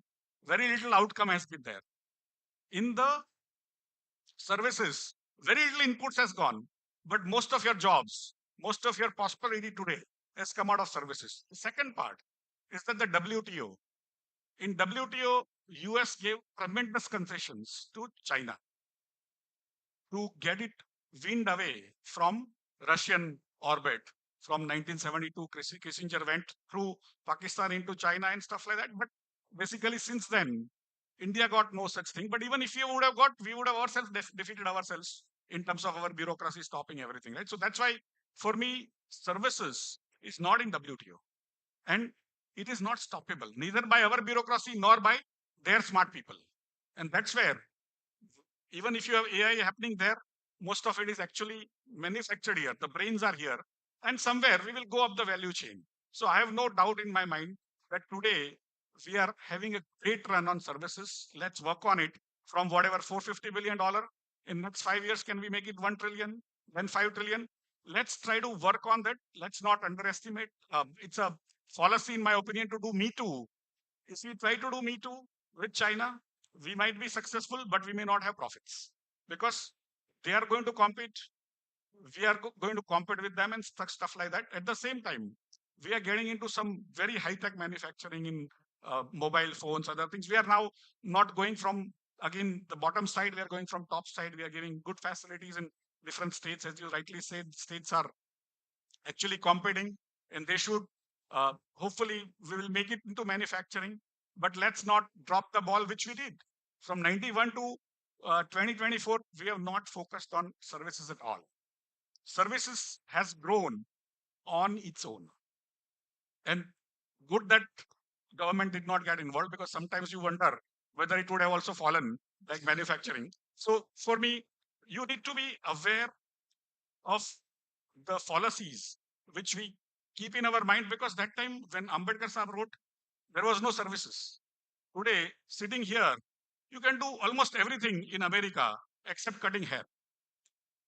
Right? Someday that technology comes, then our people will be cutting hair there also. Why I'm telling you this is services are now transferable, which was not true earlier.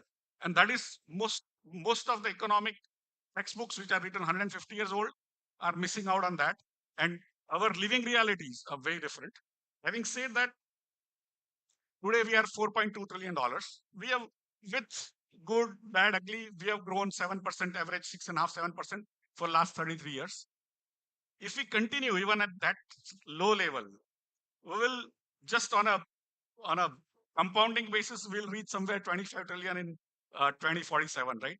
And naturally, we can't have, as you rightly said, that aspiration of running at 6.5, 7. We should be going 8, 9, 10.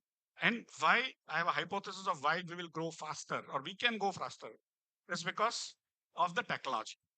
The technology is the only change that happens in the world. And every type of wealth gets created only due to technology, nothing else. So earlier, the technology was such that you required huge capital to create more capital. We were perennially short of capital, and 1,000 years of subjugation, we had no capital in 1947 except few families. And that's where 1991 onwards, technology started coming up. Some people started businesses not from traditional families. They became billionaires. They became role models for others to follow.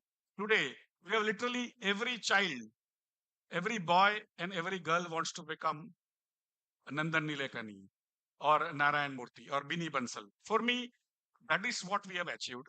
And the future wealth will be created out of very little capital, like what we have seen in Zomato, what we have seen in Swiggy. Very little capital was put in. Compared to that, you have put huge capital, created NPAs out of manufacturing sector, right? So for me, using less capital, you can create huge capital. And that is what I call the new capitalism for me, is capitalism without capital. That you can create great wealth without capital. And that is where India has mastered that art. And India also has created a framework for the smallest to the largest to raise that fund that they require. You will have 10,000 flowers bloom, 100,000 flowers bloom. Some of them will succeed and they will become Infosys of tomorrow. They will become Swiggy of tomorrow. And that's for me where those people, sometimes we feel that everyone, even trespassers are getting funded by private equity people. That is not true. Out of 10,000 companies that start, only 1 or 2 get funded, provided they are somewhere connected into that private equity venture capital framework. Although page 3 of pink papers make you think that everyone gets funded, nobody does. The other 9,998 still require fund. And today, Indian Stock Exchange, NSE, is allowing you to raise that fund. When NSE started in 1994, it came out of a scandal in 92, but 94 it started operation. India's total market capitalization was 4 lakh crore.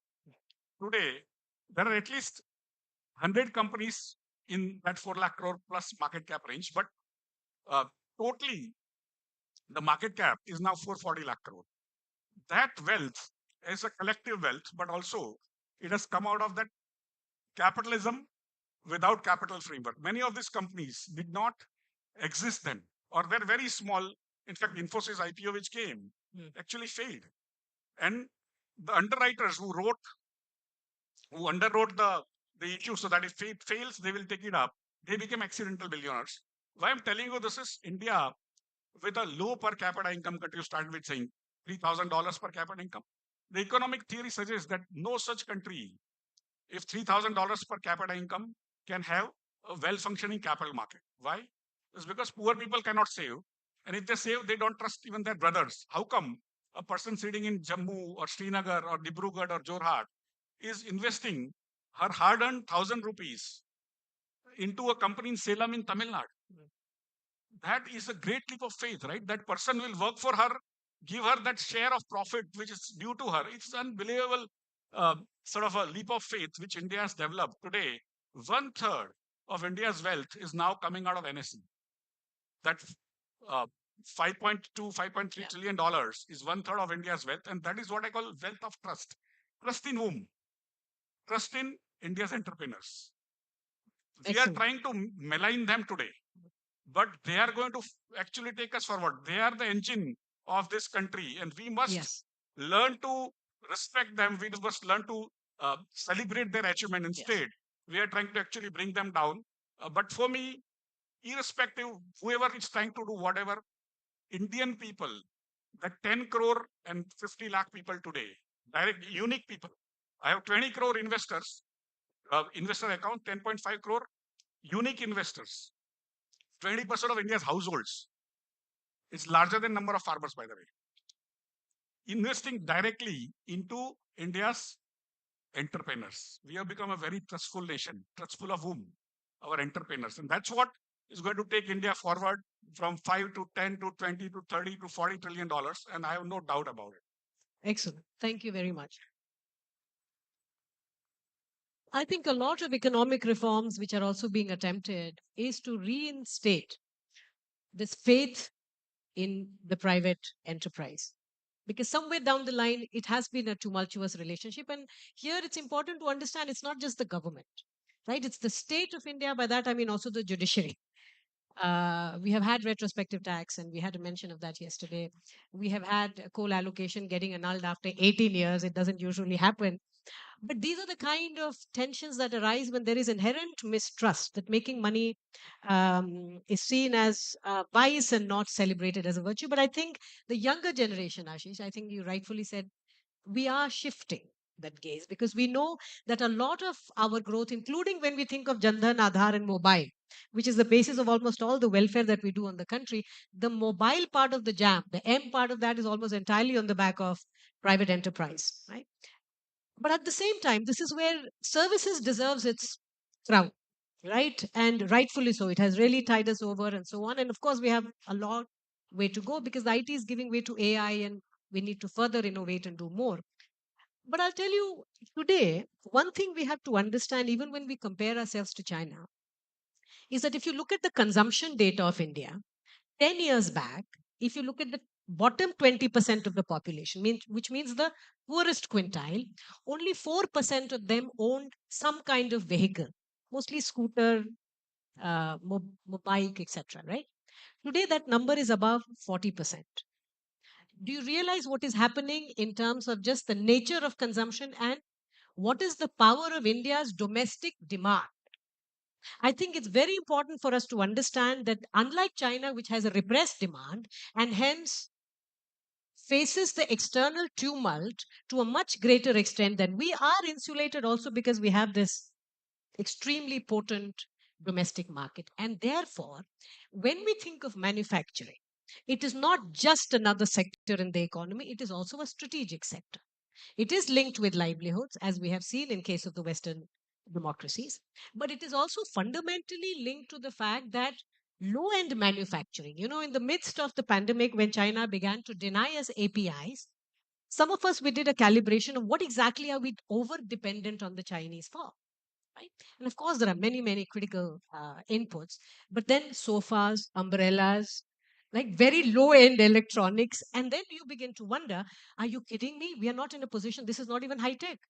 ये कौन सा technology का wait कर रहे हैं so that we open our strategic asset of a domestic demand market for cheap products, right? So there is an efficiency argument to be made that, of course, just like the Americans, they enjoyed cheap products for a very long period of time, but it has a cost. And that cost comes in the form of longer term strategic growth, right? Today, industrial policy is much more expensive to do because you're undoing a lot of stuff. So for us, we are doing a catch up because we've never really had a very large manufacturing base to begin with. So in some sense, it's greenfield, but our domestic demand drives a lot of that. The other thing to keep in mind, China's growth happened by exporting to OECD. Of course, they've also gotten into Latin America, Africa, etc. But remember, the rest of the world is also growing. So demand for even simple manufactured items, right? Clothes, books, furnitures, etc., not high tech. That entire demand is rising. And as you see companies doing the China plus one and sort of moving their supply chain elsewhere, for India, this is a major window of opportunity. So if we do not give manufacturing the kind of strategic space it deserves, we are going to not miss a bus. You shouldn't think of missing a bus when it comes to manufacturing. The world economy is an organic living being. There are buses and buses coming. The point is, are we as Indians ready to get onto a bus, which is a manufacturing bus? And I think under the Modi administration in the last 10 years, we have had a resolute yes. We want to do it. Where are we comparatively better? Where is the cost higher? Those are calibrations which are always on their way. Last, Ridham, what is Vikasit Bharat for you? So I think it is fair to say that 7, 8 centuries ago, India was the epicenter of world material and spiritual wealth. We were the exporters of material and spiritual insights to the world. So my definition of Viksit Bharat is to regain that position. It won't happen in my lifetime, but I hope by the turn of this century, we will once again become the world's epicenter for material and spiritual wealth. Now, I think there are so many things that are happening. We can't do justice to this in 1 hour, but I'm trying to focus on 5 big changes that seem to be underway, which gives me the optimism that we are getting there. So the first change, which I think we as economists do not report because we can't measure it. We like to measure things, is the change in spirituality. I am just amazed how young people are refinding India's culture. Okay. Young people now realize that last Sunday was Kartik Purnima. And when I was growing up, people didn't care. And there is so much of knowledge embedded in our scriptures, which has not changed. I'm a big fan of physics. Physics insights are changing daily. What Newton said about gravity, Einstein violated it, and today quantum physics is not sure whether gravity is the way they understand it. But the way our ancients understood the world is unchanged. So we can rely on that. So I see that spiritual change. I think that is the foundation to the progress that we're going to make. The second big thing that I'm seeing in the history of the world, ours is the only society that worship the female form. आपको कहीं नहीं मिलेगा. Nobody worships the female form, right? All concepts of God or force of nature is male, except in this society. We lost that somewhere along the way, right? And it is best evident so painfully in the rise in female feticide that started in the late 70s. By 2012, our gender ratio was at 1.1. We were killing 10% of our children in the womb of the mother. And then the Prime Minister came with this Beti Bachao program, strictly implemented the ban on gender determination before birth. And we are already seeing the effects of that as we discussed in the green room. So we are seeing female feticide decline. I think the National Health Survey is likely to put that number at 106. So it's not back to 1:1 where it ought to be, but this is a big It's not decline. going to be 1:1. Yeah, but more boys are born because more girls survive. By the way, it's important for you to know. Girls survive more. We are inbuilt. Absolutely. That is why we worship no. There is science as to why this society worships the female form. It is far more resilient. I'll digress a moment. Last year, I delivered a lecture on why women make for better investors. Okay. You don't have the data because we don't allow women to be investors. And I tell people, please ask your wife or or your daughter where you should invest. She'll give you better advice. And the biggest reason why women make for better investors is because they have stronger stomachs. Investing is not here, it's here.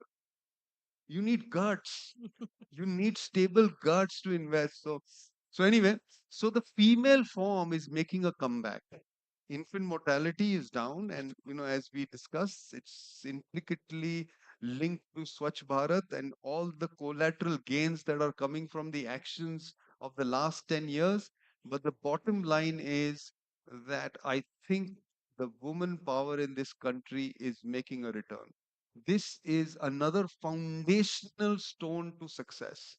If women are oppressed, you cannot progress as society. So I think we made these two major transformations in the last 10 years. The third transformation is with respect to macro policy. So see, for almost 7 decades, the instinct of our policymakers was collect taxes, redistribute to poor people. So I had done some calculation that between 1985 and 2014, we redistributed $1/2 trillion of taxes to poor people. Guess what happened? Poverty rate was unchanged, 29%. कोई भी आदमी गरीबी से उठा नहीं. So much of money went into poor people's hand, but nobody became less poor. Because the secret to reducing poverty is not redistribution, it is opportunity. And I think that is the other thing that's changing. And it's informed by the Prime Minister's obsession with inflation. Because I think growing up as he did as an RSS Pracharak, working with poor people, he realized that what kills poor people is inflation. So at no cost can we let inflation come back. And in fact, that is the wisdom that made him, made him mandate the RBI to target inflation, which was never there in India's law books, and that too headline, because we need to have low inflation, and we have achieved a lot. Inflation volatility in India is the lowest in the world, which is why there is a bull market in Indian equities. We won't go into that, but the collateral gain here is that we are seeing a decline in poverty and we are seeing a boom in wealth. I just published a report last week which calculates, Ashish, that the total wealth accretion in the last 10 years for Indian households is about 10 trillion US dollars. This number is not concentrated as a lot of us have been made to believe. It is dispersed. Ashish, in fact, messaged me saying that I should have used a different data set because I was using DMAT accounts. And he said, but I have actual data on number of people. 100 million people have gained from this, which is about 400 million people if you include households. That's a staggering dispersion of wealth creation that has happened in the last 10 years. And it is informed by some really judicious macro policy. So that's the third thing. The fourth thing I think, and Ashish alluded to it, and I think the reason why we accounted for 25% of world GDP at 500 years ago was because of entrepreneurial zeal. Indians are hardwired to take risk. We're entrepreneurs. And that spirit had been suppressed. And I see it coming back. As I was mentioning, I have been on like 65 or 70 plane rides in the last 1 year. And it's not to meet investors, it's largely to meet entrepreneurs. And the type of people who are doing businesses in this country, whether it is extracting moisture from the air and converting it into potable water, whether it is Agnikul that just 3D printed a rocket engine and fired it, or it is companies that are building long range batteries, or companies that are doing quantum security. It is just amazing.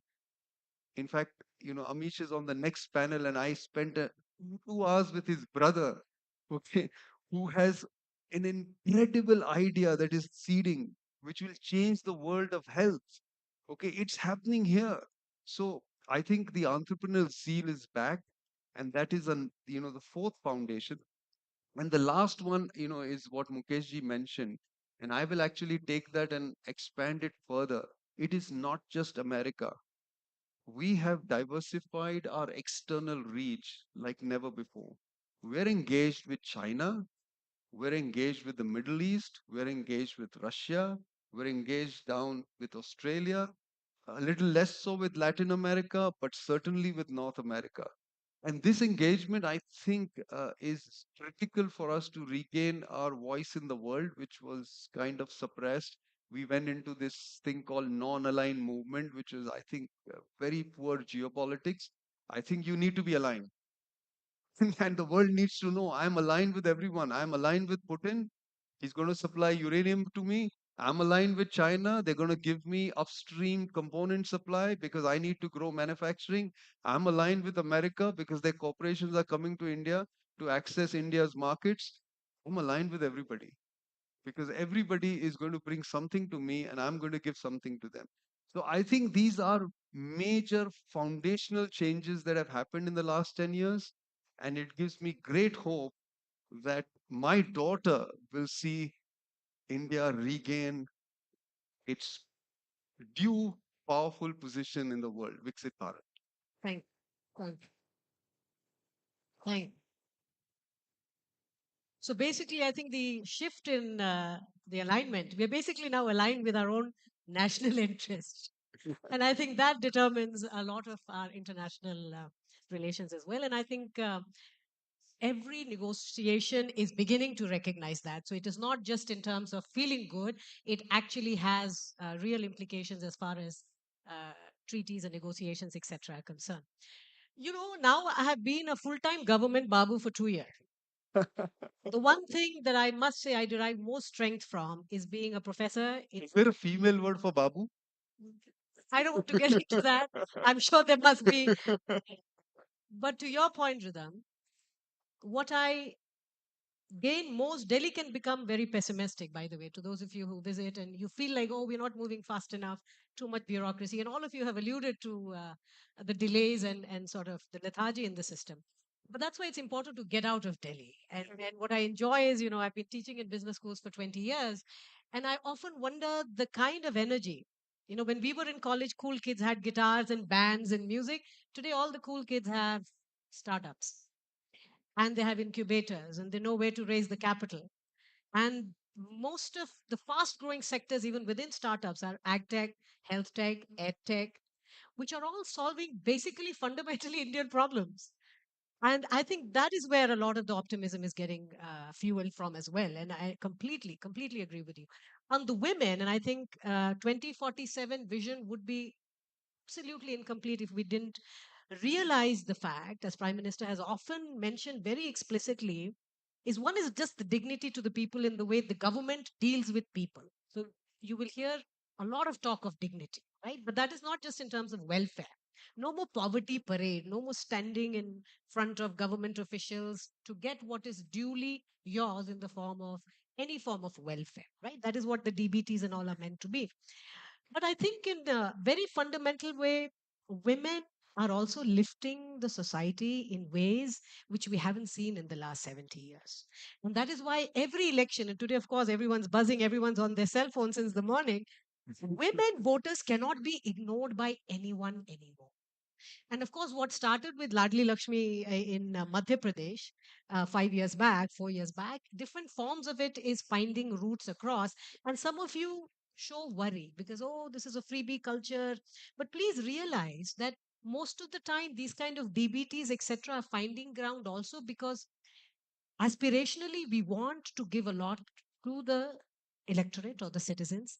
The state capacities are not keeping up with the aspirations of people, what they want from the state.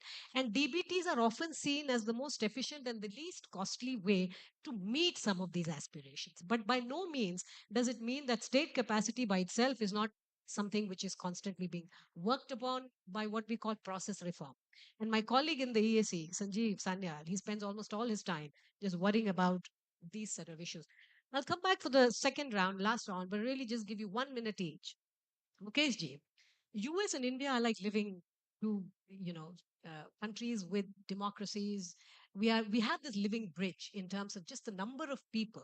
What used to be our relationship with the UK before, it's now with the US. We have lots of our youth, who are settled, who are no longer youth. They're running companies and the economy in the US. We want to have a better relationship with the US, and the US also wants to have better relationship with us. Trump is giving us a window of opportunity, hopefully. What do you foresee as one big challenge that we should really be focusing on right now?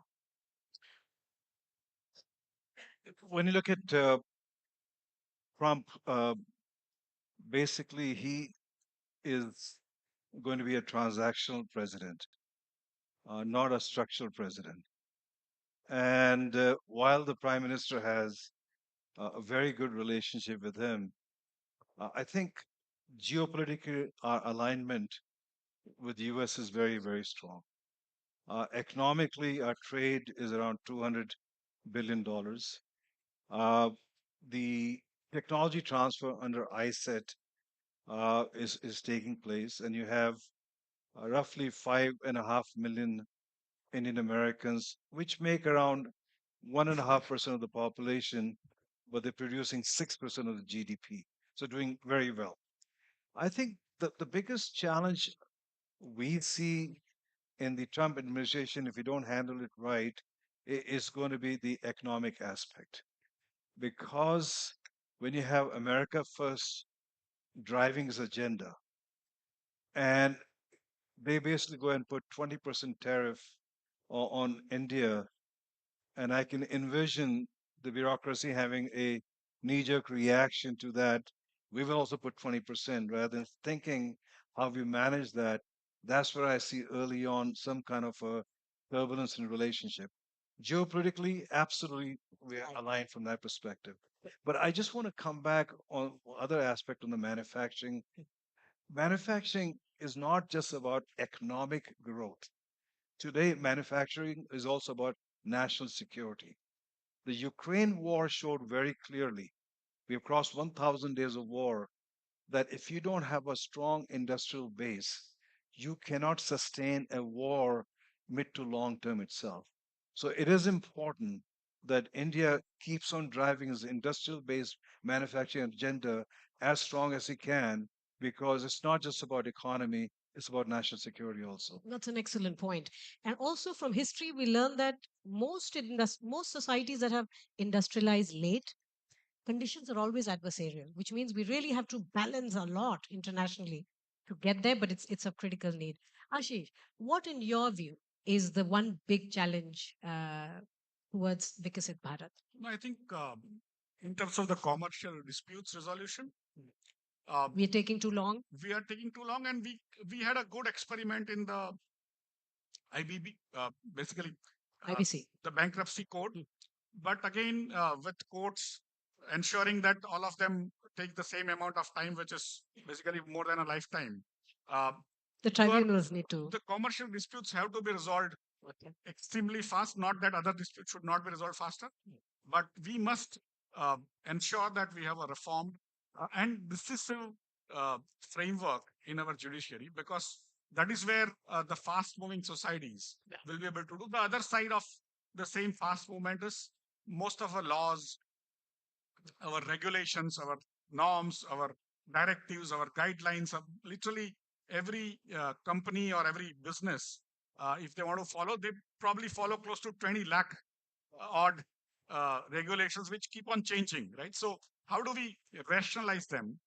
So those are the two important aspects from the commercial, including industrialization or services, from literally lift maintenance act to electricity inspector act to all sorts of other things, right? So basically, the more the delay, the capital remains trapped.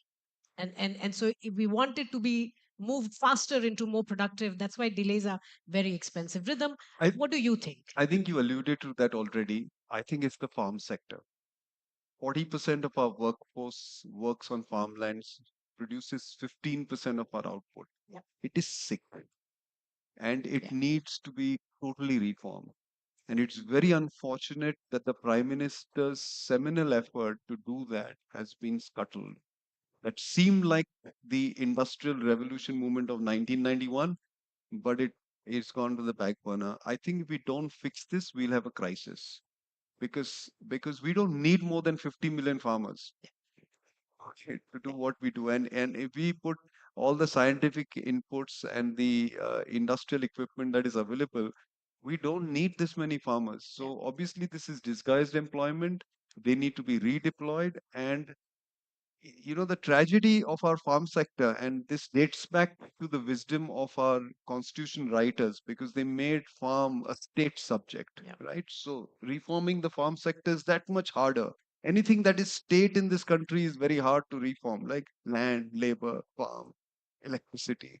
But the tragedy is that the productivity of the farm sector is so low.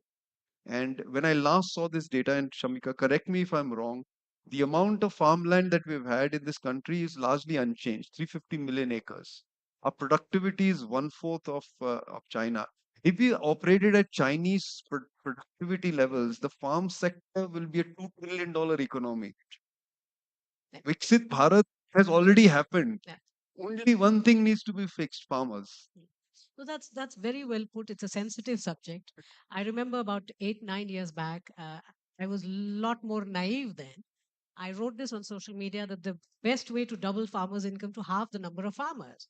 She's asking for them to be killed, and well, that's the reality of No, I'm crazy not talk. asking. No, no, I'm But not saying that. But we are already the world's largest producer of wheat, second for rice, largest for tea, largest for almost everything. Yeah. And we could actually feed half the world. Yeah.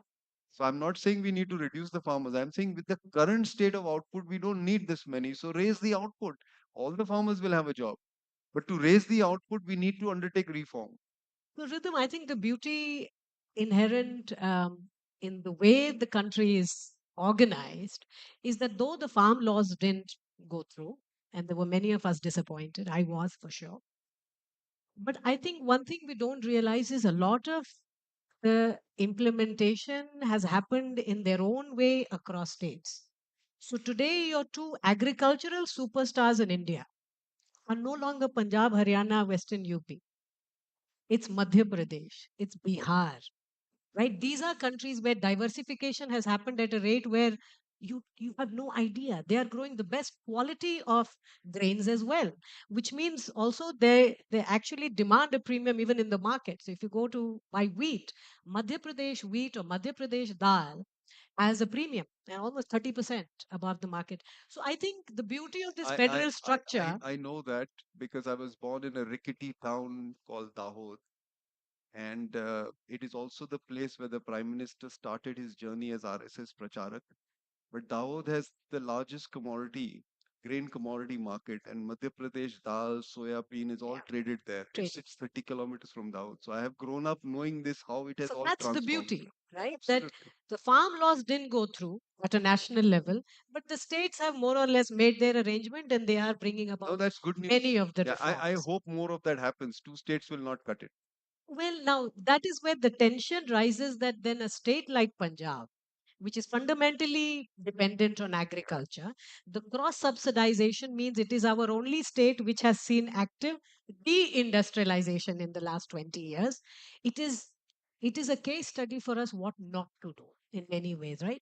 But I think a large federal structure, like someone mentioned yesterday, if we are suggesting recommending a reform, some part of it has already happened somewhere in the country, and that also fuels optimism that we don't have to reinvent the wheel. We don't really have to look at China for many things.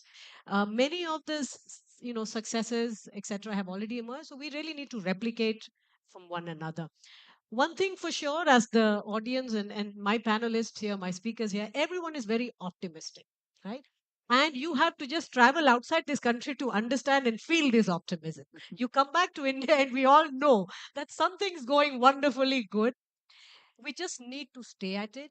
Some of us do get a little impatient with the bureaucracy, each of us, at least on the panel here. But I think Delhi is one part of the larger puzzle. I think the rest of the economy is also leading Delhi in ways where we want the nation to be by 2047. Thank you very much, all of you, for your comments. Thank you very much. Thank you, Dr. Ravi, and also thank you to Mr. Desai, Mr. Kumar, and Mr. Chauhan. We have a small memento. To give away a little memento to Dr. Ravi, I'd like to call on stage the CFO of IKEA, Mr. Murli Iyer. Mr. Iyer.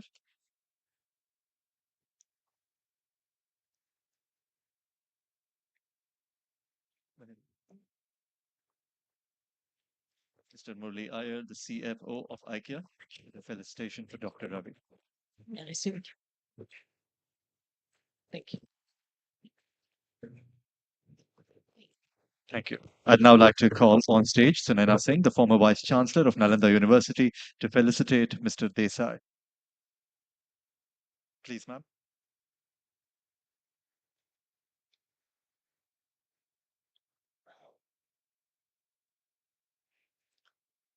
Ms. Sunaina Singh, the former Vice Chancellor of Nalanda University.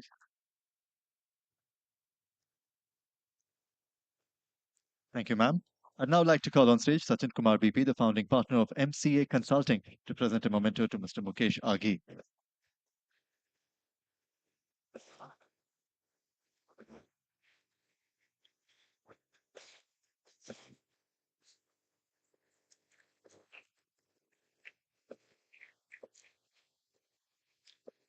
Thank you, Sachin. I'd now like to call on Mr. Selvam, the CFO of Neo Sigma, to felicitate Mr. Chauhan.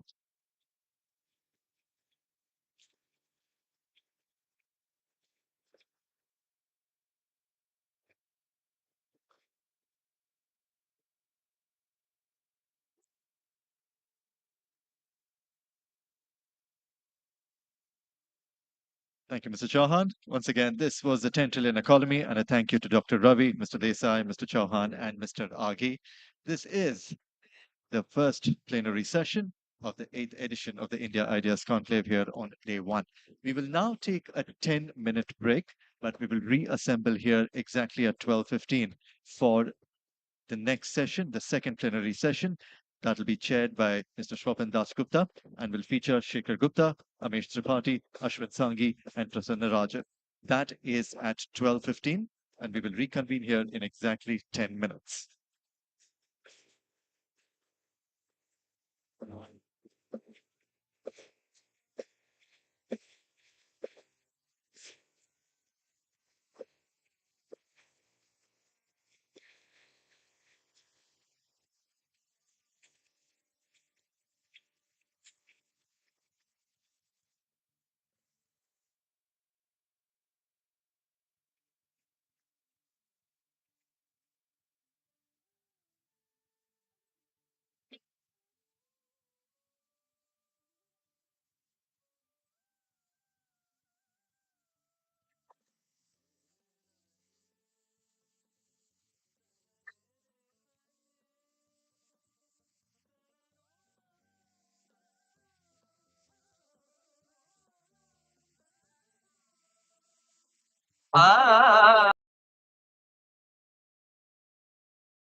Gentlemen, we will be starting with the second plenary session in the next couple of minutes, requesting you all to kindly take your seats. Once again, we are starting with the second plenary session in the next few minutes. I request all of you to kindly take your seats. Thank you.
Ladies and gentlemen, if I could kindly request you all to kindly take your seats, we will be starting with the second plenary session here on the second day of the 8th India Ideas Conclave. Thank you.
Gentlemen, if I could kindly request you all to take your seats. We are starting with the second plenary session in the next few minutes. So once again, I'd like to request you all to kindly take your seats for us to start the next plenary session here at the 8th India Ideas Conclave.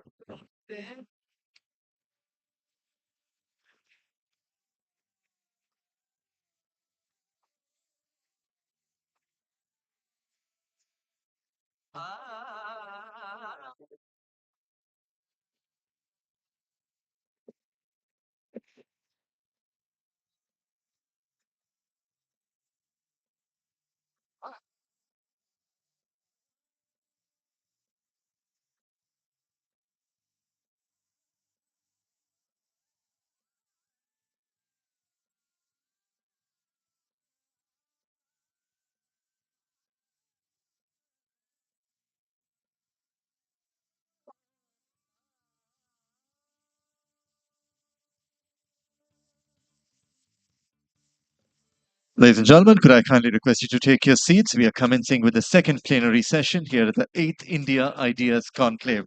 Once again, thank you so much for your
India is at that moment in history where the Indian story is, it is mostly told by to the English-speaking world, not by Indians.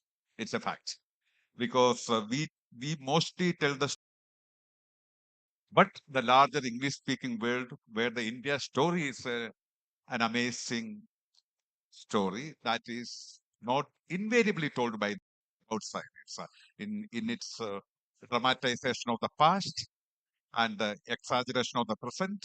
It is always the outsiders who get to tell the story, not to our most of the times. So, who are the storytellers? I want to begin with originally there are the travelers in search of the Oriental. They traveled to the east, the land beyond China.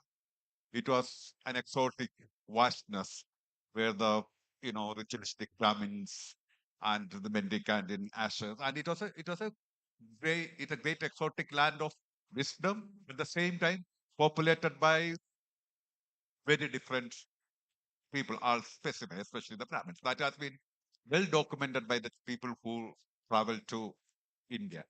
Then that was followed by, I would say, there was the India story in the Catherine Mayo moment in the India story. India is as the weak, incomprehensible, petty, wretched land. That is the Catherine Mayo moment.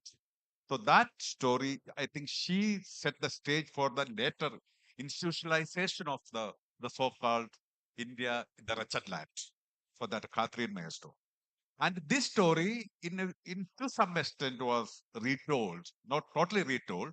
Some of its spirits were echoed by people like even Macaulay and Churchill, where the being inadequacies of India as a really a country struggling for freedom, are we worthy of it? That questions were asked by people like Churchill and Mayo, and more loudly and more, disagreeably explained by Catherine Mayo.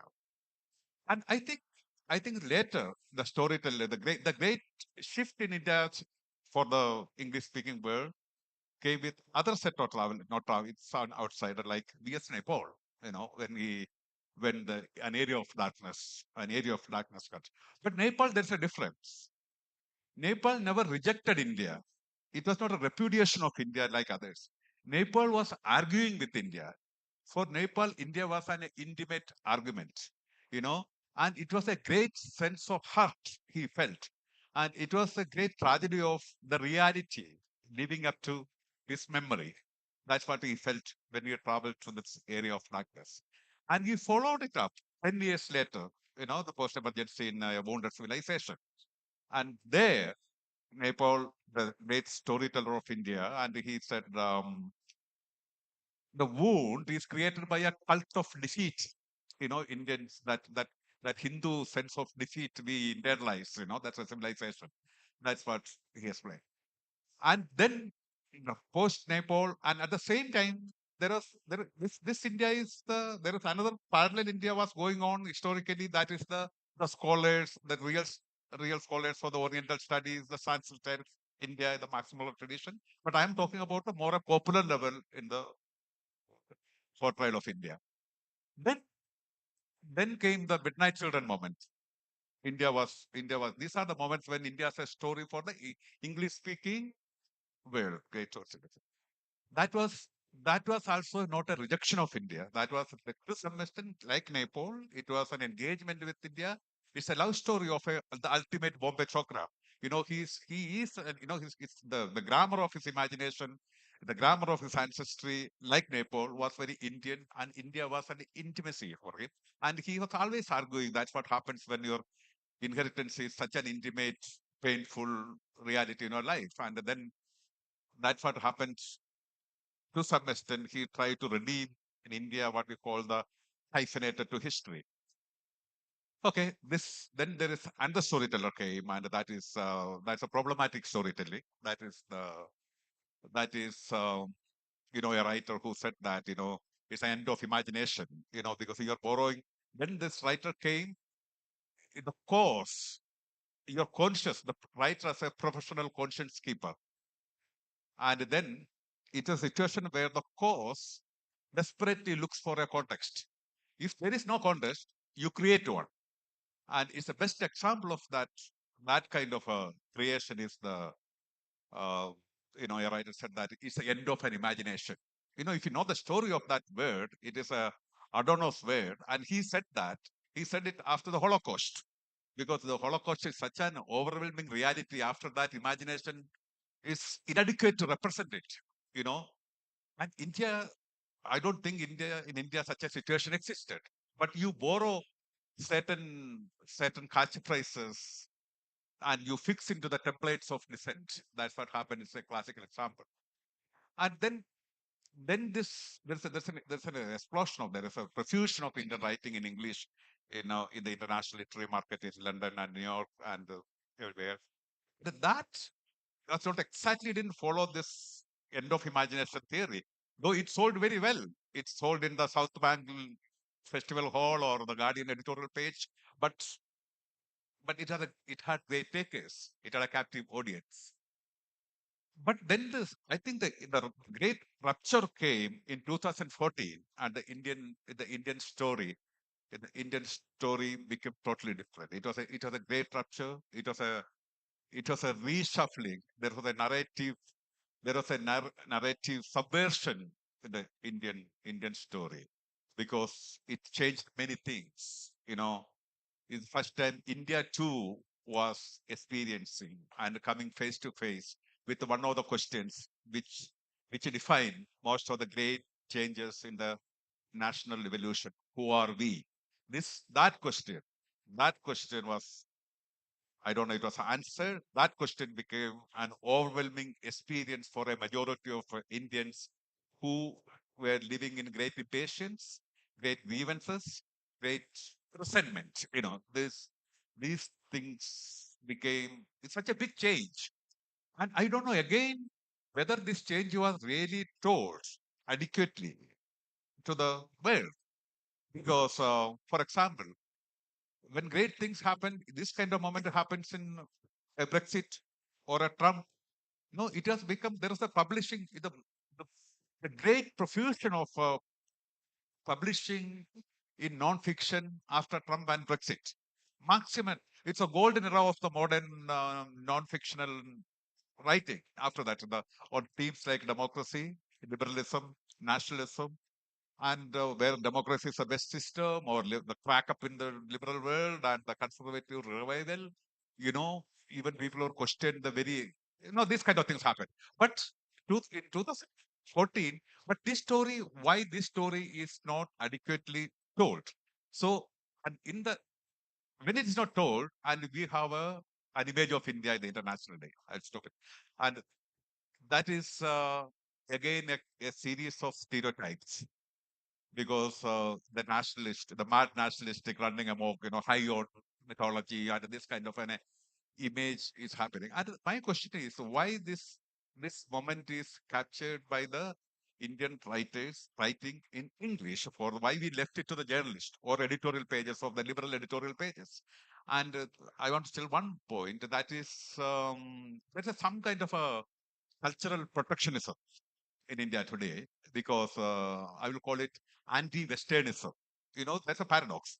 Even you have to be a good argumentarian in anti-Westernism, you have to do it in English. So that's what's happening in India. So why our writing, some of the great Indian stories being told, why we are telling ourselves, why you are living in this massive echo chamber of India. So you have to take it outside like this great moment. And because that's a question we have to answer. And I think, I feel the writers, like the Latin America, what happened in Latin America or what happened in Russia, I always feel writers are ready-mades of the national stories, not the historians. We know the great Russian story by Dostoevsky, and we know the great Latin American story by Garcia Marquez. So writers are the ready-mades. Okay, I That's think my, that's a that's, a- large. that's, I think there are yeah. some very interesting points you made. Yeah. One of the major points is that, by and large, the India story, Yeah. in chronologically from Yeah. right from the time of the Orientalists, Yeah. down to the present has often been monopolized by outsiders, number one. Speaking in a language or speaking in an idiom rather, which is completely alien. Secondly, there's been a great deal of preoccupation with the exotic India, the romantic India, the maybe the sanitary inspectors India, and such like. And the India which has come up of late, more assertive India, has not yet found its voice. It's still struggling to find. Let me ask Amish a question, and Amish didn't want to be the first speaker, so I deliberately shied away from that. You've concentrated most of your time in interpreting or repackaging the epics for a contemporary audience, primarily an Indian audience. And Prasanna made the point that Indians are caught in an echo chamber. Do you think that the first purpose of getting the India story right is by actually creating an India story in the minds of Indians to answer the question which he asked, who are we? What is your experience tell you?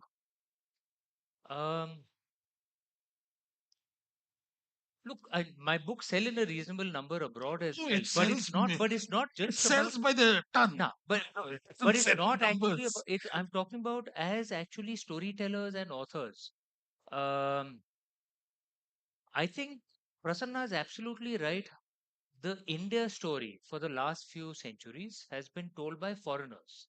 Foreigners convinced us, for example, that India was never a country. The British built us, which is nonsense. But many Indians believed it. It did not change post 1947 because there were Indians who were speaking in English, who were primarily driving our literature, our textbooks. Many who've written, I'm sure many are aware, those written our seminal history books actually didn't know Sanskrit. Some of them, I don't want to name them, but we know who they are. So they were dependent on British translations of our original texts. This was the situation that India was stuck in. So actually, the story that we started telling ourselves as well was defined by the British because our textbooks were written by the native English speakers in India, which were then translated into Indian languages. Which is why many Indians also believe that maybe the British created us, or maybe sati has been a tradition for thousands of years. It's all our fault. Uh, these things which can be very easily challenged. Now, what has started changing post 1991, the way I see it. Um, Normally, to use the much abused term of soft power, I mean, essentially, what is telling our own story is that we will have our own soft power, right? Normally, soft power tends to follow hard power by a few decades. America was already richer than the UK by the late 19th, early 20th century, but it still didn't take over, right? Because there's a bit of time lag when a country actually becomes powerful and then starts realizing that actually I've become powerful. I can drive my own story. Uh, in India, I find our cultural conversation from the Indian side has started early, right? Perhaps a reason for that is China and India, our scale is so big. You know, as Ridham was just saying right now, sorry, Ashish was saying right now, at $3,000, we have the kind of capital markets that many other countries would have had at 10, $15,000. Why? Because our scale is so big, it allows the creation of institutions. Perhaps it allows the creation of enough of a market for storytellers as well. That's the first part, I think that's happening. The second part that's happening is, I think, what has happened in the last few decades. There's been a rise of a generation who can speak English like natives as well, but their heart is Indian, right? Many of us, in my family, we are the first generation which was educated in the English medium. My parents were educated in the Hindi medium, right? And their entire thing was कि हम तुम्हें convent school में भेजना चाहते हैं ताकि तुम अंग्रेजी वालों के सामने सहमोगे नहीं. That one of the things my mother used to tell me again and again. At home we spoke in Hindi, but outside we would speak in English, right? So we speak Hindi and English as natives. What does that mean?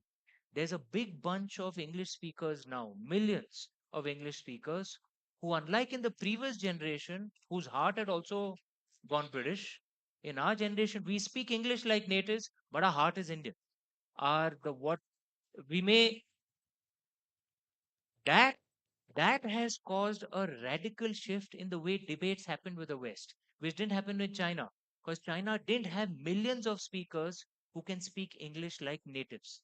Okay, so if we're in the UK, we're in the US, some Westerner says things which are patently nonsensical, right? If my English wasn't good enough, I wouldn't be able to argue with him. If it is, we can, and we argue on social media as well. That's a third thing that's happened. Earlier, the difference, the challenge in getting your story across was usually the declining power, the status quo power, always controlled the gatekeepers, right? Um, for There was a reason why America actually anglicized itself. Many don't know this. The dominant genetic group in America is actually not British Americans, actually German Americans, right? But the dominant cultural narrative was anglicization at that time. So America actually anglicized itself, right? Why? Because the gatekeepers of knowledge of everyone at that time was the British, the gatekeepers who control knowledge today. All If I want to get written in New York Times, I'd have to speak their idiom, right? Which is the third thing that's happened. Social media has broken the power of those You gatekeepers. also have to get their argument. Yeah, exactly. Replicate their argument. Absolutely. So social media has broken the power of the gatekeepers. Earlier, a very powerful journalist in New York Times or Financial Times, if he wrote an article running down India, that would be taken as gospel truth. Today, someone writes an article saying Tulsi Gabbard is from an obscure religious cult. which one? I don't know what term he used. I think Religious cult. obscure religious cult. Okay. Ashwin Sanghi posted a tweet Don't which do went that, please. I've already received so which much went pushback. viral. And he said, obscure religious cult, Hindus are 1.2 billion people. Now, that journalist would have gotten away with it, all right, 20 years ago. Today, in the age of social media, he can't. And he will think 20 times before writing something like this in his next article. That is the third thing that's happened, which is actually probably helping us. So, the way I see it, the opportunity is with us Indians, all of us who are storytellers. We are all ambassadors of this wonderful land of ours. Many things are aligned with us. Step up and argue and put our point of view across. We will get our story heard. We won't have to wait a few decades. I think that's very forcefully expressed. I think the shift which has taken place.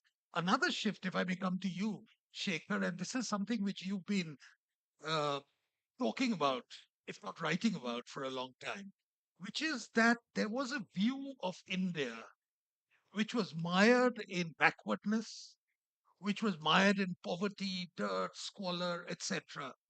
And a lot of Indians actually celebrated that. Povertarianism is one word which often comes to mind. We've moved away from that. We've now become far more assertive, not merely culturally, politically, I think, but equally economically as well. We are okay.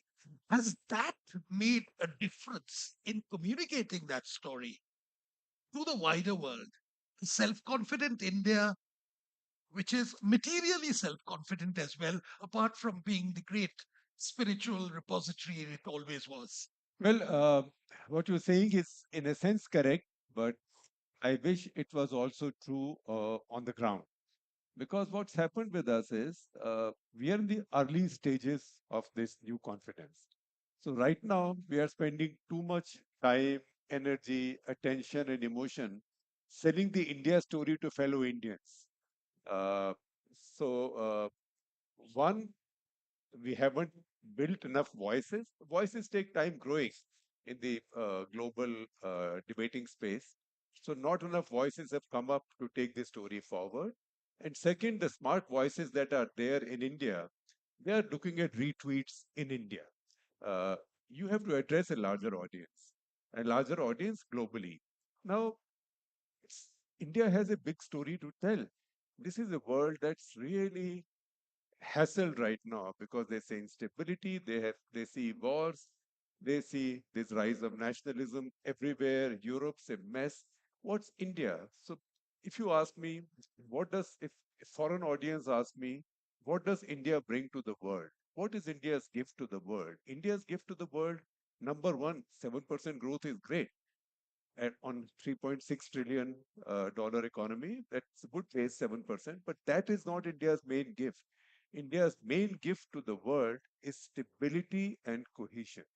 Stability, social cohesion, democracy, which is getting stronger by the day. Democracy, which is getting stronger, decisive, a society that's getting more cohesive. All the stories and aberrations are all reported, but that is not the mainstream story of India. The mainstream story of India is that if you go back and look at all the states that came into being after the Second World War in the world, only 2.5 have stayed intact of the multicultural states. And those 2.5 are half is Indonesia because East Timor broke away, one is Tanzania, and the third is India. But look at the diversity and the size of India. India has not only stayed together, but India has become stronger with the passage of every decade. I would say that India today is the strongest I have seen, and I'm 67, right? Uh, India, I saw 10 years back, was the strongest India until then. I'm a child of the 60s. I saw three wars. I saw ship to mouth existence. I saw, well, deaths of two prime ministers in office, right? The death of a president in office. With all of that, look where India has come. That's really the big India story. And sometimes we undermine that story by saying, oh, deep state is trying to undermine us. Somebody is trying to carry out a regime change. अरे किसी का बाप का हिम्मत नहीं है. India is not some chota mota state that somebody can carry out a regime change. So those are things that we communicate backwards to our own followers in India.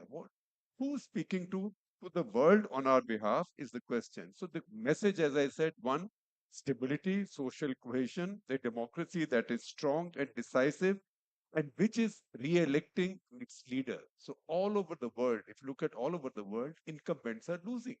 Right? India is a rare country where the incumbent is winning.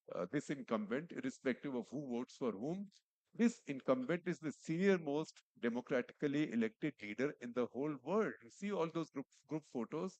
Now, it's credit to him, but it's also credit to the Indian democracy because Indian democracy is very strong.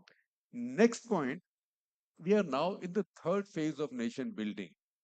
I don't think anybody is seeing this with the rest of the world. The first phase was Nehru, and all the states and everything, India was put together. Second phase was Narasimha Rao Manmohan Singh economic reform. The third phase of nation building has gone on now for 10 years. And that's the story to be told to the whole world, not some incident here or incident there. India's global heft is increasing and it's only going up. Second, second, you see now the rise of world leaders aligned in a new coalition ideology, a new coalition of ideology. And what is this ideology? This ideology is nation first. So this old consensus over a flat world globalization is broken. So this is nation first. What does India do in this nation first situation? India has to stay nation first, but India has to say, look, but if you are good to India, if you invest in India, if you look at India with respect and awe, which India deserves, you are actually serving your own national interest. You are not doing it as a lip service to globalization. Earlier it was because it's globalization, you must do something in India. No, you want to serve your national interest.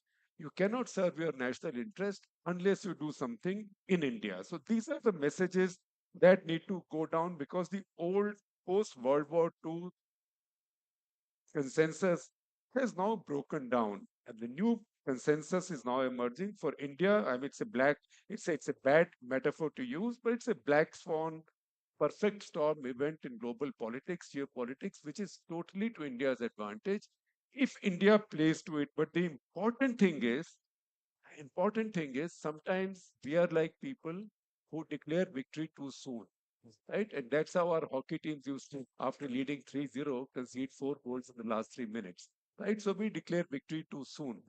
So we have to take a deep breath and focus. We missed the first rush of China plus one to Vietnam of all countries. We should not miss the second rush because this will go on for a long time. And don't let anything distract any of us. At the same time, we have to avoid delusion, rhetoric. Delusion, rhetoric, defensiveness, surliness. That's when we talk to the world. It may work well domestically. So this nonsensical talk of deep state is out to undermine India. Deep state could not undermine India in 1960s. How can it undermine India now? Second, de-dollarization. I mean, dollar is very good for India, right? So why de-dollarization at a time when China is launching dollar bonds, dollar sovereign bonds in Saudi Arabia?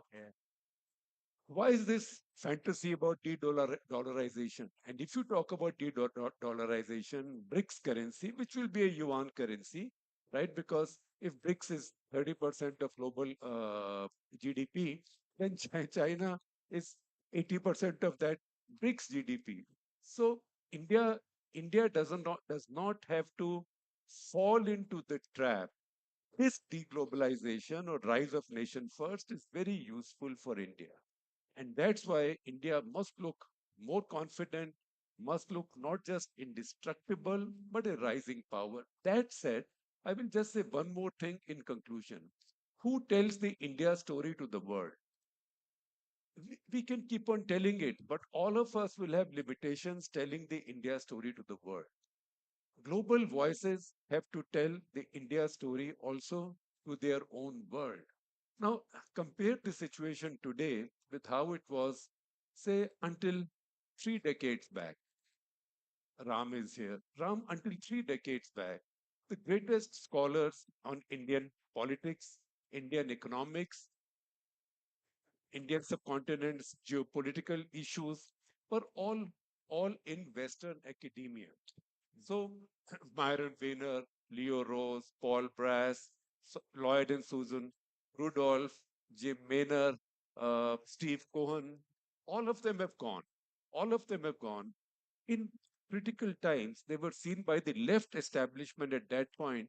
They were viewed with suspicion and very often denied visas. But when Bangladesh happened in 71, those are the ones who spoke up for India in an American system which was very hostile to India. So India has lost out on this big support base. What's happened on the other hand is it's very good for native Indian origin people, but all of the Western academia researching the subcontinent, I to the extent that I ban the use of the expression South Asia because I think at some point think tanks invented this expression South Asia because there are lots of countries south of us in Asia. So on the subcontinent, the loss of genuine Western scholars on the subcontinent is a setback to India. And we talk about deep state. We have to build our own deep state. What is to stop India from building its deep state? You want to build a deep state? You get Indian corporates to set up chairs in global universities. Don't give those chairs to Indian scholars.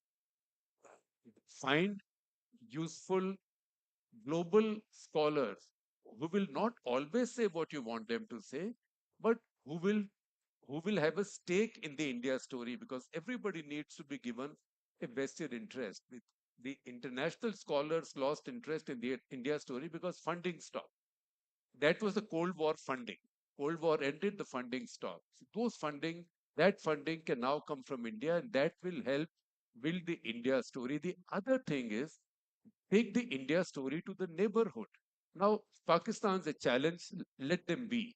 But if we were to become a deep state, why are not we giving why are we not giving why are we not doing what the Americans did with the Soviets in the Cold War, or what the Americans and the Europeans and the Brits and the Germans do all the time with the rest of the world, including our country, which is to give scholarships, get scholars in, get students in. Some will be hostile, some will be right stuff you will not like, but you will build a living constituency for yourself.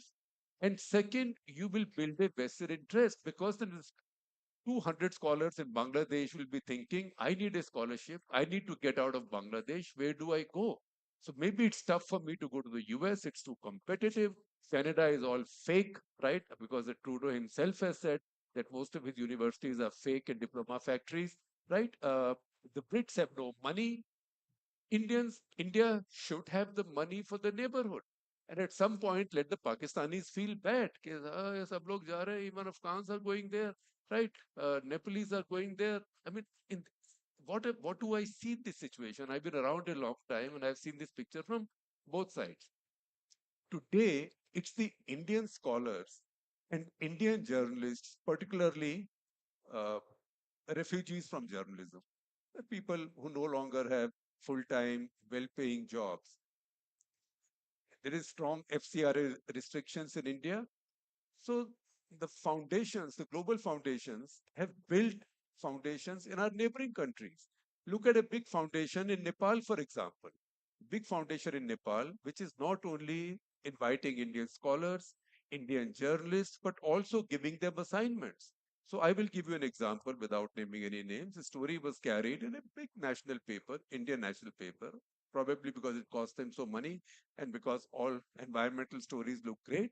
And this is a long story over 2 full pages on how the maritime uh, shipping in the Ganga was going to kill the Gangetic dolphin. Right? If you read that story, the last line said, this story was funded by such and such foundation, by a grant from such and such foundation. I thought about it yesterday because yesterday stories came out that Gangetic dolphin has made its appearance after 30 years in Patna, right? And we sent a reporter to cover it. So I remembered this. It was this grant, the foundation that made this grant is not an American foundation. It's a foundation in Nepal, right? It's a foundation in Nepal. So the American foundation will give money to the foundation in Nepal and see the number of South Asia conferences, which just burns my heart. South Asia conferences being held in Nepal. So, in fact, last week there was a tweet from a well-known international expert, strategic affairs expert, saying, what are the Bangladeshis doing? Why are they resuming shipping with Pakistan when they should be improving their relations with India, etc., etc., etc.? What is Yunus government doing? To which I responded, I rarely speak on Twitter now. I'm a Twitter sannyas. I said that Yunus administration's main priority seems to be trolling India, then fixing things in Bangladesh, and there's a lot wrong in Bangladesh. So see who has responded to it, saying that, oh, if Bangladesh and Pakistan are making up after decades of bitterness, what's your problem? You Indians are so insecure that you also don't want the return of SAR. So this is a voice from Nepal. Why do we not have, why is India Foundation not doing stuff like this? Should be easy to raise money for things like this. Why are we not magnet for scholars, students, journalists from Bangladesh, Nepal, Sri Lanka, Maldives? Everybody loves a junket, right? Uh, so many Indians love a junket, so we have to presume our neighbors also love junkets, and also Americans, the Brits, particularly those who want to study South Asia, they love junkets, but there's no funding for them now for this work. And that is where we need to take the India story overseas. There's no point continuing to tell the India story to ourselves. I think that's an important point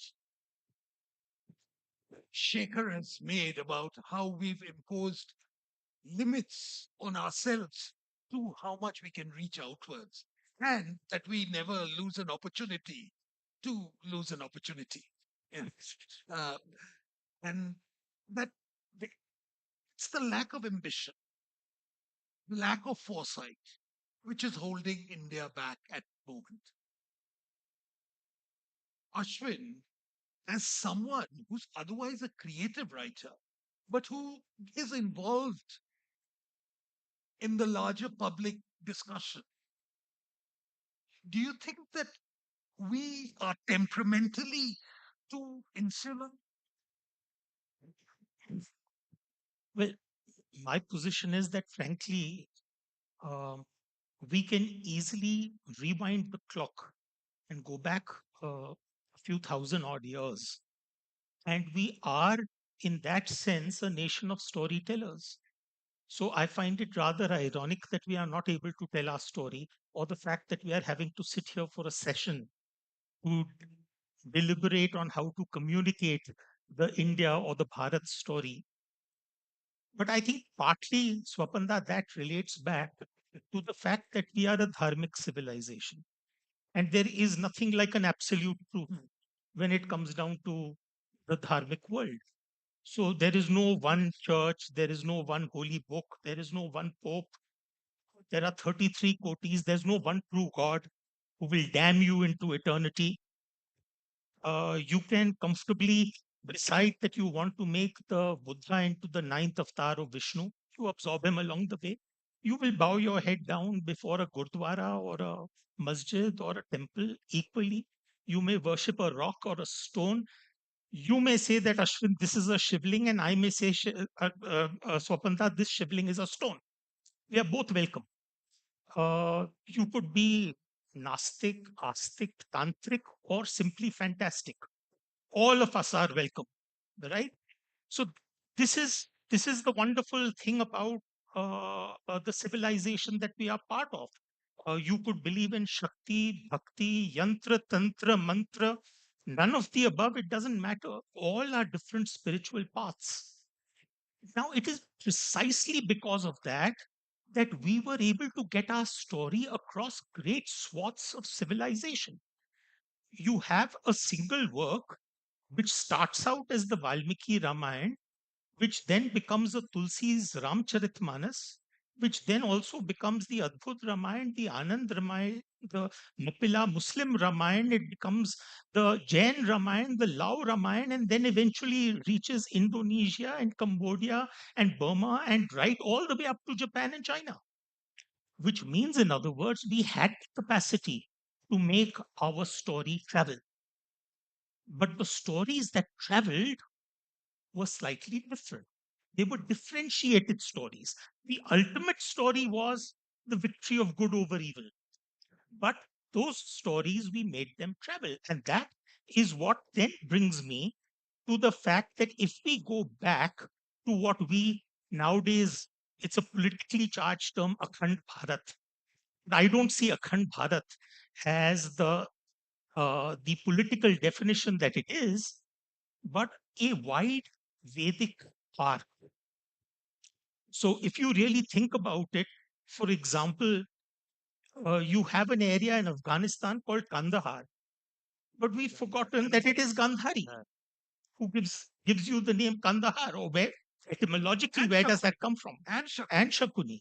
Similarly, for example, the land of Iran, we have forgotten that Aryanim Vaija was the root of Iran. Or, for example, the world's largest Hindu temple is not located in India, but is located in Angkor Wat in Cambodia. We go back to 1380 BC and we find that around the area of Turkey, there are ancient tribes, the Hittanis and the Mitanni, the Hittis and the Mitanni, who are getting into a peace treaty and they are invoking Varuna, Mitra, and Indra in their peace negotiations. You have a deity like Varuna in India, in Bharat, who is then adopted by the Greeks as Uranus. And the Romans love the friend to Varuna, that is Mitra, even more. And they accommodate him as a Roman deity, Mitra. So there was a huge traveling of civilization and stories in the ancient age. But then comes a time when suddenly everything switches. And what is that switch that happens? For example, it took less than a century for Zoroastrianism to be wiped out from Persia. The Mithraic cults of Rome died when Christianity came. Who remembers Egypt's Ra and Osiris today? Zeus, Apollo, where are they? The tribal belief systems of the Aborigines in Australia, who remembers them? The point is, we are talking about the fact that India was punching above its weight. In ancient times, we weren't. We already had hard power, economic power,